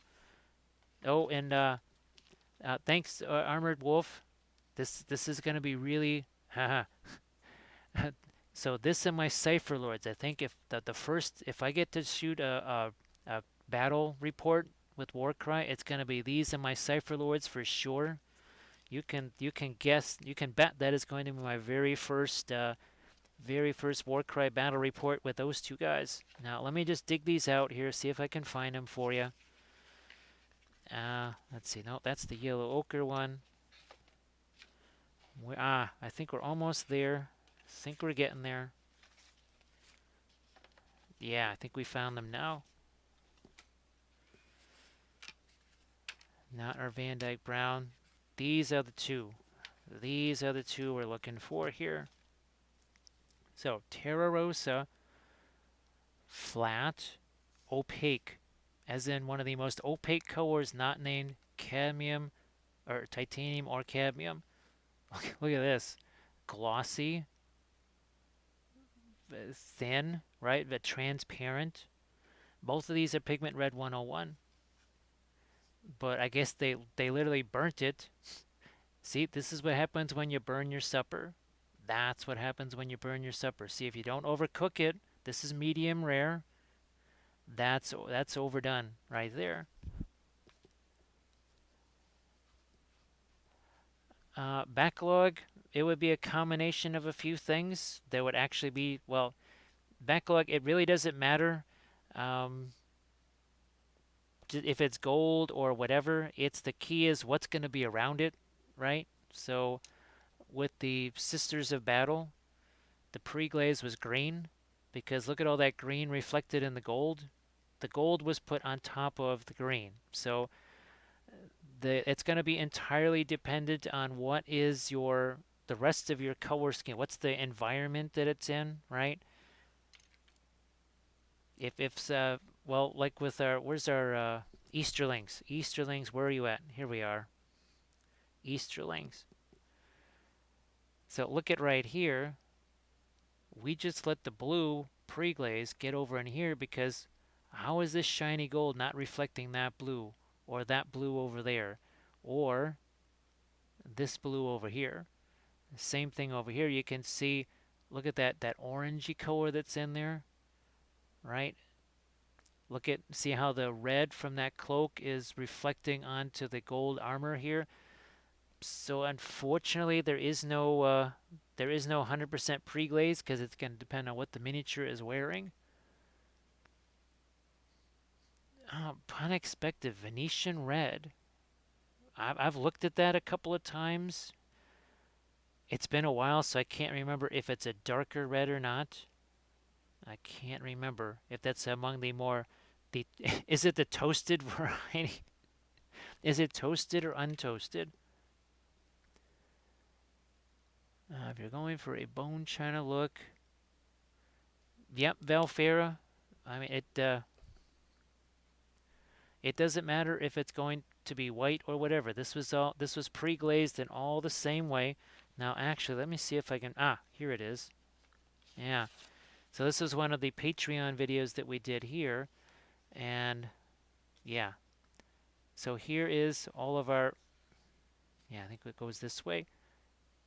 So this was pre-glazed in the usual way, even though so much of this is white, we still pre-glazed it in the normal way.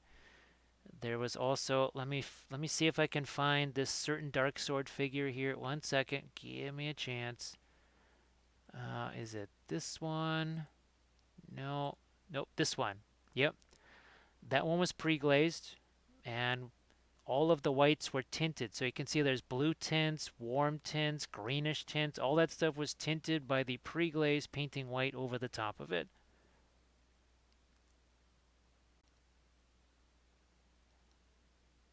The Venetian red is cooler red than the burnt sienna and Terra Rosa.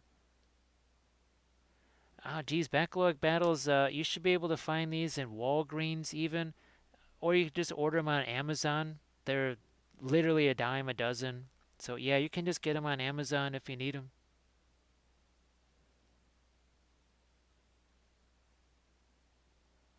Oh, actually, speaking of that, so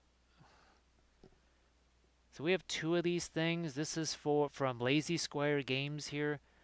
So on Monday, well, at least the plan is anyway, I'm going to paint this one on Monday as sort of an angelic thing, right? With golds, right? Backlog, you're probably going to want to watch this one because we'll be doing some golds, non-metallics on this and whites and such. And then we're going to paint this thing again, the same figure. We're going to paint the second one on Friday, but it's actually supposed to be kind of like a demon vampire sort of a thing. So it's going to be painted in an entirely different color scheme, same figure. Same figure, two schemes next week, Monday and Friday. So backlog, the first one you'll probably be especially interested in because it's going to have those golds that you're interested in. So you might want to check that one out for sure.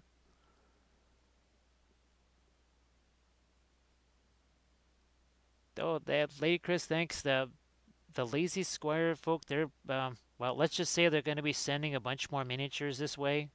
And I have painted some of them as Storm Sunder figures. If you check them out on the YouTube channel, we've painted a number of those already. And there's more on the way. And in fact, we might be doing entire weeks of Storm Sunder miniatures.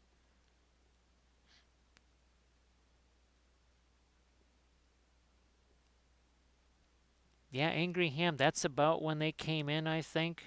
I can't find where the other one is. There was two sculpts, there was two of each one. And that's something that we're going to do a little bit more, is maybe try two different color schemes on the same figure. Also, you know, I'll do tutorials for the Patreon page, kind of like what we do for the Dark Sword stuff, where one of them gets painted in oils, and then the same color scheme again, but that time in acrylics. So see how we're kind of adding some lighter colors in here now.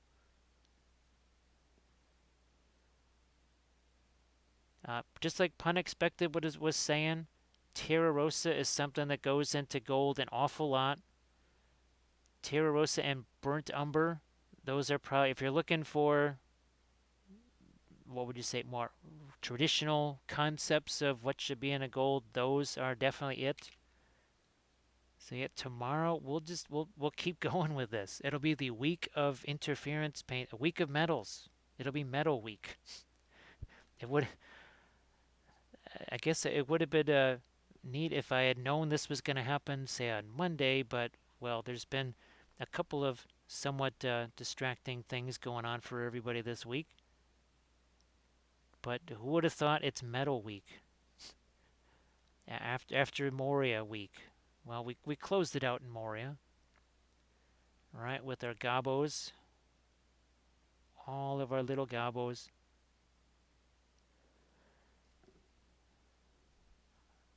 What I have to figure out is a fast way of making this kind of stuff, to replicate this in Sculpey. And I think I think I have a way of doing that.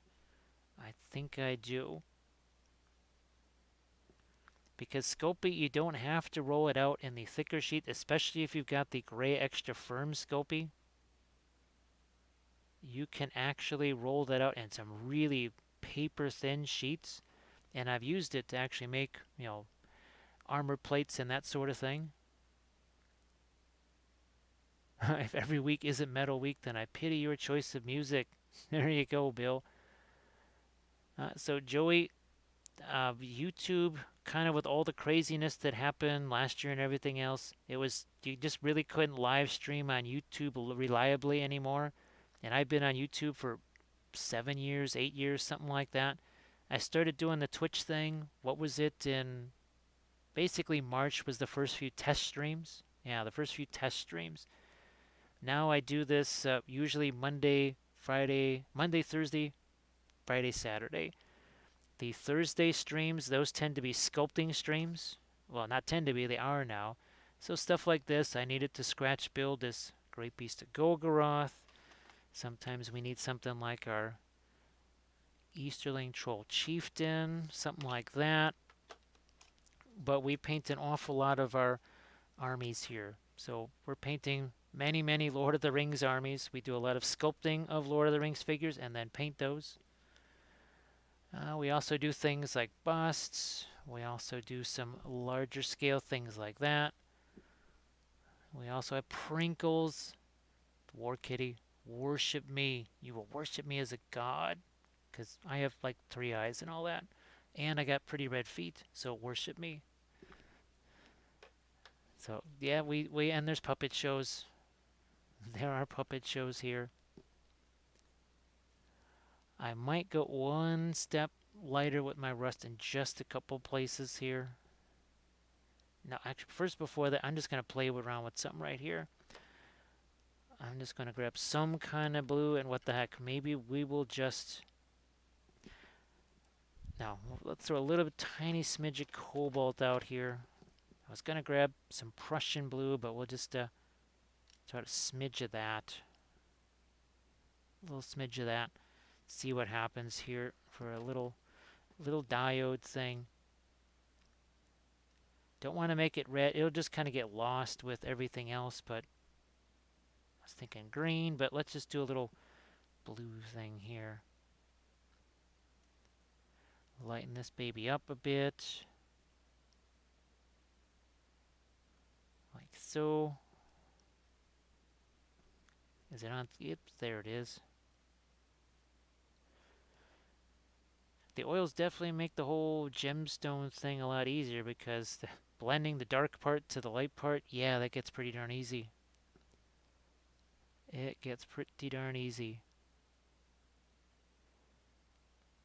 I think, what are some of the other... Well, I know I've done army painting series on... 2 army painting series on the Necrons, both with TMM. 1 in oils, 1 in the acrylics. A lot of Song of Ice and Fire. Lots of Song of Ice and Fire. Lots of Lord of the Rings. Well, and just lots of cavalry, because cavalry. Joey, actually, we are converting. Well, we're doing a little bit of additional work on a Mumak here. We want to also have the Tusk weapons right on him, so we've been giving him a little bit of extra sauce right there. And we have, well, again, we've painted a whole bunch of Lord of the Rings figures here. We actually now have a decent-sized Moria army well underway because, well, we have 15 Moria goblins plus, where are you at? Bernie the Balrog. And we painted him up on stream. That was the last day of November, the month of Shadow and Flame. There's our Witch King that we also painted on stream. So those Royal Guard that you saw earlier, that's what they looked like. We sculpted those all on stream. We've got our Gandalf on Shadowfax. There's our Scions of Flame. There's our Khainite Shadowstalkers. Oh, we also did... were these the... Oh, yeah, we painted the Victoria. We painted these guys up on stream, too. That's right.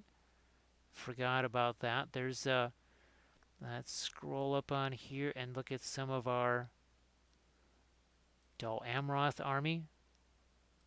Might have been just a little bit of freehand going on there. I'll catch you later, Grey Wolf Studio. Thanks for hanging out. You have a good night's sleep. Army of the Dead, Morgul Knights, and here's again some more of the Song of Ice and Fire. Oh, and to go with our Mumak, of course, we need some Harad, right? So there's some of our Harad. Poof, there we go. We need to get some more Harad horsies. We really do. Yeah, Joe, it's really fun to... I know some people say, well, that's not how they look in the movie, but it's really, really, really fun to just be able to, like you say, give them that personal touch, just gonna make them yours. Makes it very fun. I just typed Wappel oil paint metal, and before I hit search, a notification popped up, and you were starting this series. Ah, wow, Ryder, that's really wild. Holy smokes. Well, thanks for that. Give me the heads up on that. That is really neat to know. That actually did show up in some kind of a search thing. Because I know if I type Easterlings at all, like Middle Earth SBG Easter or something like that, my Easterlings just keep showing up all the time. I think it also happens with Army of the Dead.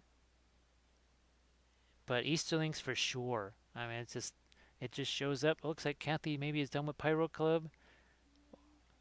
All right, Kathy, and you got your furniture back in place too? Oh, that's good. So there's Kathy. I did play him your video earlier in the show. The video that you shot walking through the neighborhood with the icicles of doom. So everyone says, good night, Kathy. Good night, everybody. There's Kathy saying her good nights. Well, I'm glad that she get a notification. I wasn't... It's interesting. What was it, Armored Wolf? So how many times have you not gotten the notification that I'm doing this? It's like, yep, when the moderator doesn't get the notification, that speaks to a Twitch inefficiency. Yeah, well, Kathy definitely, well, she didn't get a whole lot of sleep either because she was the one that discovered that at 3:30 in the morning or whatever. And yeah, that was like right where she needed to be sleeping. And she knew I wasn't going to be sleeping, so she just pretty much stayed up all night too. So she could be pretty darn tired tomorrow. I know I'm certainly going to be. I will most that's I guess that's why we're gonna just have to do the Gondor guys all in the metals like this here, so that we can just kind of just keep plowing through without having to think about special color scheme things, right? We'll just respect the umber here, though. I just realized those should be a darker brown. That's helpful. I'm also going to darken some of this. That got a little bit lighter than needed, so umber, little bit of umber to the rescue.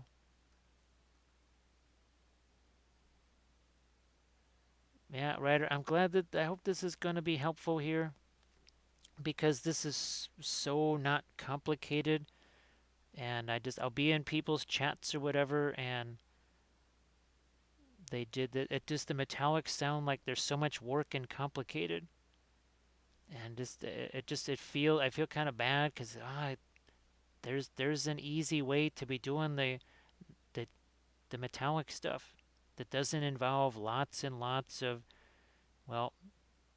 metallic paints and all the other special approaches and stuff. And what have we said? That this stuff doesn't get dulled down. Where's that Ossiarch here? Yeah. So this thing here that's so shiny and everything, right? And iridescent, that's with the anti-shine over the top of it. So I know people will say that with the metallic paints, when you put the anti-shine over the top, it knocks them down. That doesn't happen. That does not happen with the oils. Where's the... So that's our radish right there. That's the Egyptian, not, sorry, that is the purple matter with the violet interference paint. So that is very fun. Rider, just take white primer and you could literally mix some kind of bluish gray paint with it. I do that all the time. Whenever I wanted a primer that had a color to it, instead of buying that primer color, I would just make that primer color. Actually, what is it? The Badger Ghost Tints. Yes, I would mix those. I would mix the Ghost Tints in with the primer, and I would just make my own primer colors. Joey, that was all metal. That whole Balrog was all metal, and that's where that Liquitex Heavy Gel was a huge savior right there, because those, well, as you can imagine, even 18 years ago, those parts didn't fit together right. Hey, Sipstorm, how are you doing? So I guess tomorrow at 4, I think, Kathy has her Shadowrun. She has your Shadowrun game tomorrow. I cannot make any hard promises as to when I'll be starting tomorrow. Ideally, like 3:30 or something like that. My guess is more like 4 or 4:30, as much as I would love for it to be earlier. Something tells me that the body is only going to be able to do so much. Because that's kind of part of the whole, like, near-death experience kind of thing, is it's not just the physical exertion. There's a wee bit of stress that goes along with that.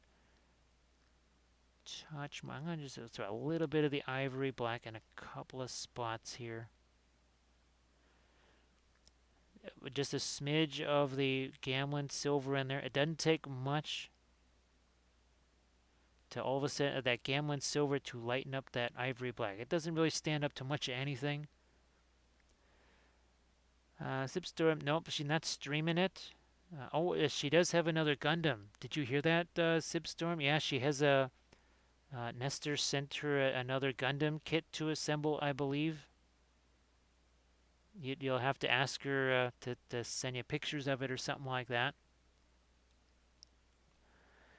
Joe, I believe these are the Star Wars Legion. I'm thinking it's Fantasy Flight Games, right? I'm pretty sure it is. Now, a couple of these are... Oh, yeah. Now, here's one that has... Talk about your Sky Earth. So that's Sky Earth in metallic paints right there. That was what I was originally thinking for the Gondor guys, but then there was this. So maybe even a combination of those two. But this was actually a 3D print here. From a digital sculpt. There's your Mando, and then we got the Bo-Katan here. Yeah. So this is another digital print right there. Also a Barbados. Yeah, I guess you guys have some more on-stream things to assemble now. Here, let's lighten this up now. Right along the top edge here. It's that same, and all it is just a couple of key edges, right? That's all it takes, just a couple of key edges there. Well, Thistle, you have a good night's sleep. Hopefully we'll see you tomorrow during our crazy thing. Again, we're probably going to try and do almost like a color scheme like this. Maybe some more blue is going to be thrown into it in a couple of key spots. But perhaps just a big heap and pile of Minas Tirith. Because, well, why not? We kind of, well, at least what's supposed to be happening on Monday and Friday, where'd you go? So we paint this one here as almost sort of an classic angelic type, right? With lots of light-colored wings, gold, some blues, the typical thing that you're going to see. And then we'll paint the same exact figure on Friday is more of a demonic type of a thing, even with some object source lighting, right? Your usual sort of demonic type thing. So that would be very fun for Monday and Friday as we welcome in Chill. How you doing, Chill? I hope everything is chill. Well, let's qualify that. Let's qualify that. We don't want you to be chilling like so many people are chilling right now, with like no electricity, no power, that kind of stuff. We don't want that kind of chilling. We want you to having the fun kind of chill. And chill. I don't know if you got a chance to see what we were sculpting last night when we were scratch sculpting great eagles. That's that and the sculpting the Ents. That's going to be the next couple of Thursday streams. We'll be sculpting those guys from scratch. And we were able to get a nice little roaring start on one of our eagles there. Get that going. So here is one of our eagles that we were sculpting on last night. And it was also technically part of Metal Week because we started literally with a tinfoil armature here. It was then surrounded by sculpting. You can see a little bit of tinfoil right there, so it was surrounded with some Sculpey. And then we went back in there and put our epoxy sculpt over the top. So we've got, I think, 4 of those to sculpt, and that's going to go alongside our painted one. So sort of a Misty Mountains army. And I think you've seen maybe some of the previous of these, right? There's our red one there. We've also got our some green and blue. And again, these are all done with the, we're doing a lot of TMM on these. And of course, we have Bo-Katan and Mando right here. Also done with a little bit of TMM, SENM. It's the entire alphabet. TMM, SENMM. Right? Say that 10 times fast. What kind of temps does Black Skull have going on here?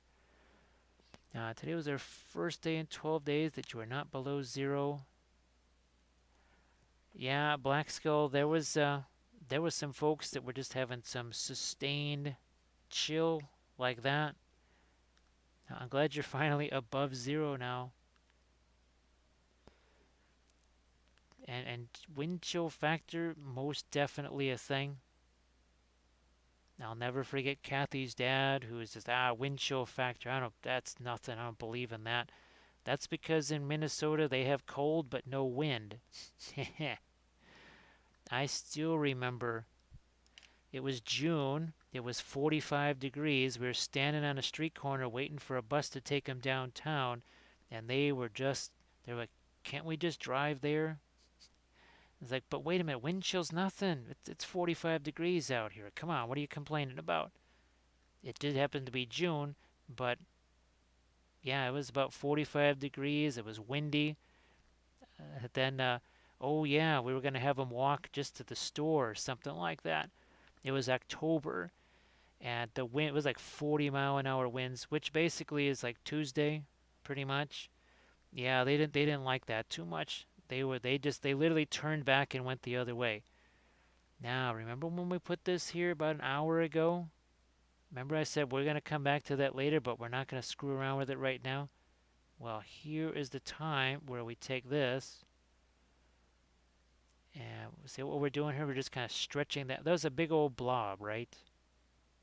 Well, what we're going to do is that blob, see how that just got mixed right in here? Look at that. Look at what just happened right there. Oh, if our temps were SAT scores, we would have flunked out of community college. Let's see. Do the birds hover in the air on one finger? I don't know if you're talking about the actual birds here. Let me see if I can get my here we go.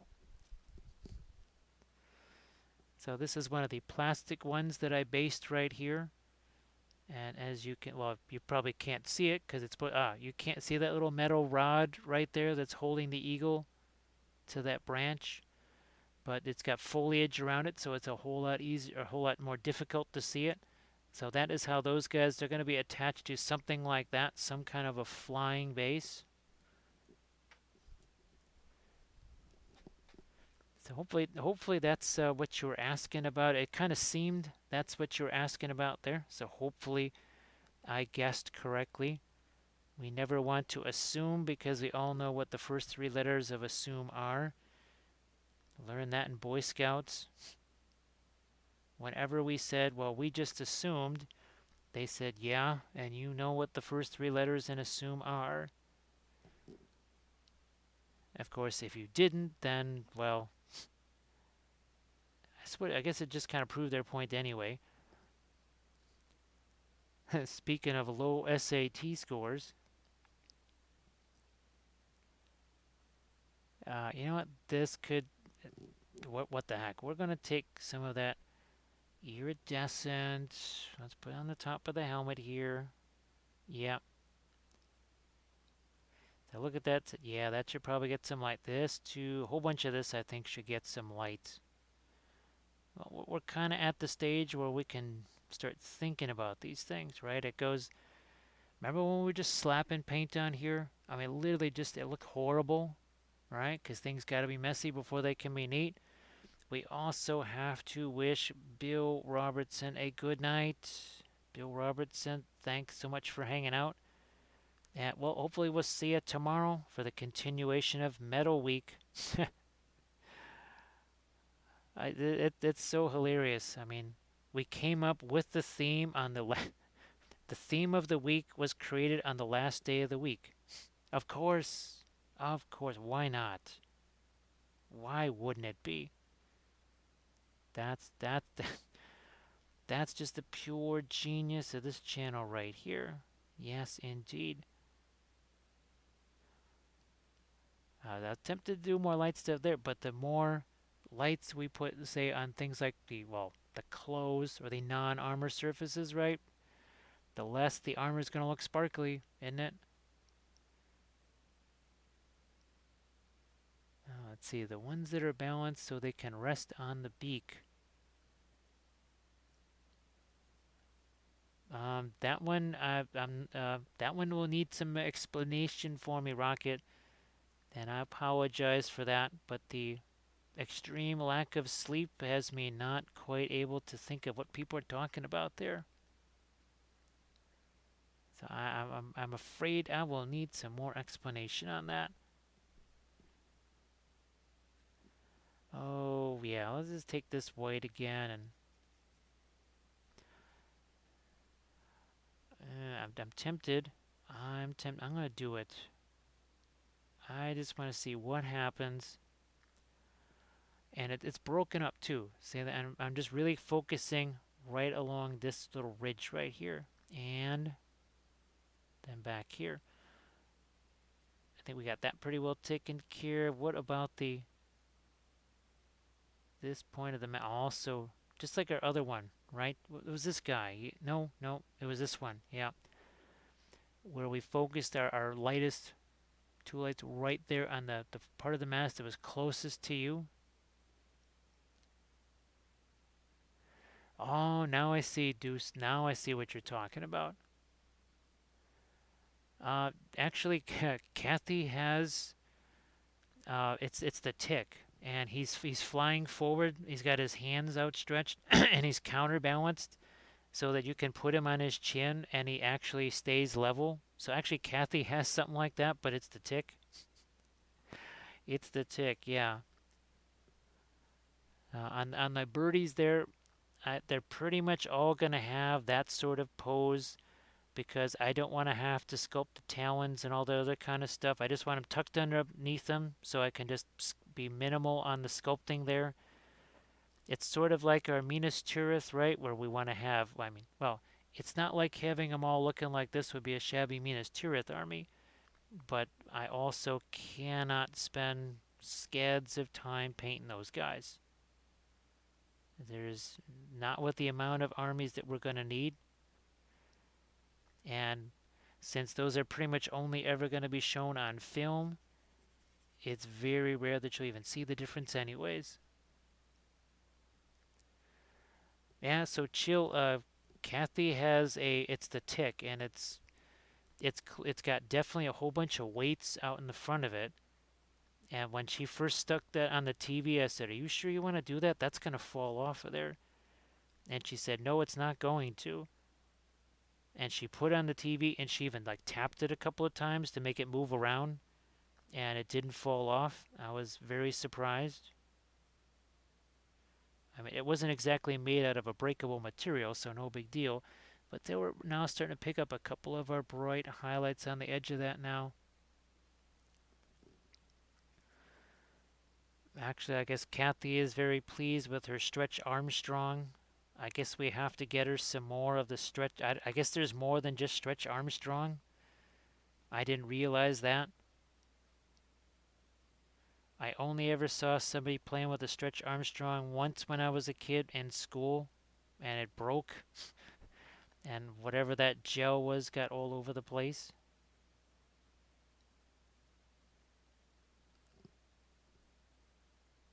I mean, for me, I'd rather just use a kneaded. That's why we had kneaded erasers in art school.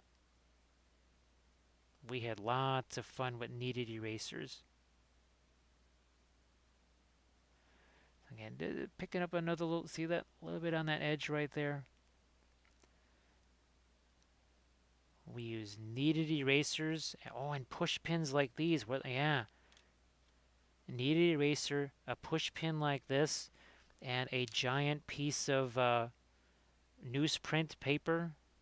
Seems light and flimsy, but if you make that into a gigantic paper airplane shape, you take a huge blob of kneaded eraser and secure one of these to the nose. We could get those things to stick in drywall.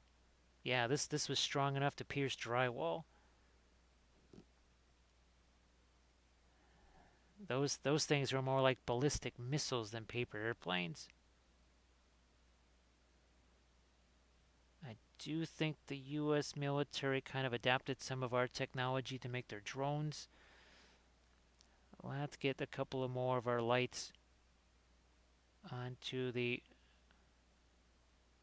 couple points here on this jetpack. At least I assume that's what they call that.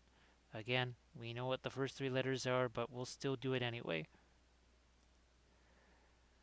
That's, they they were like MacGyver doom darts right there, because those things you have to realize they were probably 2 feet long.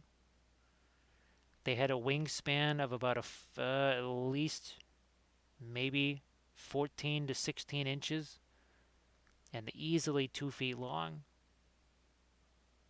with probably 4 or 5 ounces of kneaded eraser at the nose.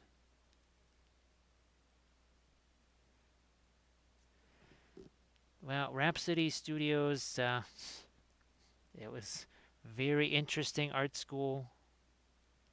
Our favorite thing to do, because for some foolish reason they chose to have the school in like a 120-year-old building where you could open the windows even on the 16th floor, and this building faced out onto the lake.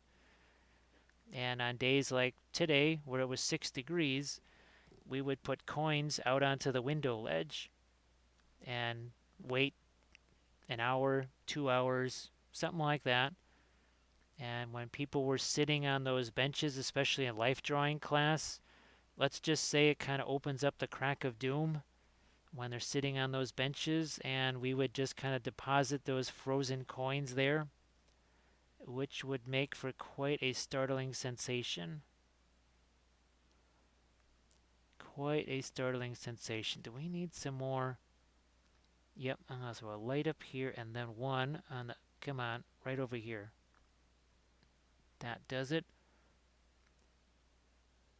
Yeah, so if you suddenly heard the squeal of a wooden bench or something like that, or drawing materials flying around through the air, that was one of those frozen coin deposits taking place. Yeah, that was the original ATM right there. So a bit more of that's that brilliant yellow pale that we are throwing in with our umber to respect the umber for sure. We must always respect the umber. Now, I don't want to miss out that I like the fact that there's, and I think you can even see it on screen. There's warmth here. It's got that little bit of warmth to it, and that is somewhat cooler. That is the indigo blue mixed with the, this is the same color that's lightening both. Indigo blue and the burnt umber are basically being lightened by the same color. That's that brilliant yellow pale. And this is how you can keep color schemes simple, or just the colors that you're using. Keep them simple, keep them safe. Blending brush for the wind there to take that and just pull that highlight right down. I'd like, so yeah, I can see some of the blue. That's the indigo blue mixed with some of the interference violet right there.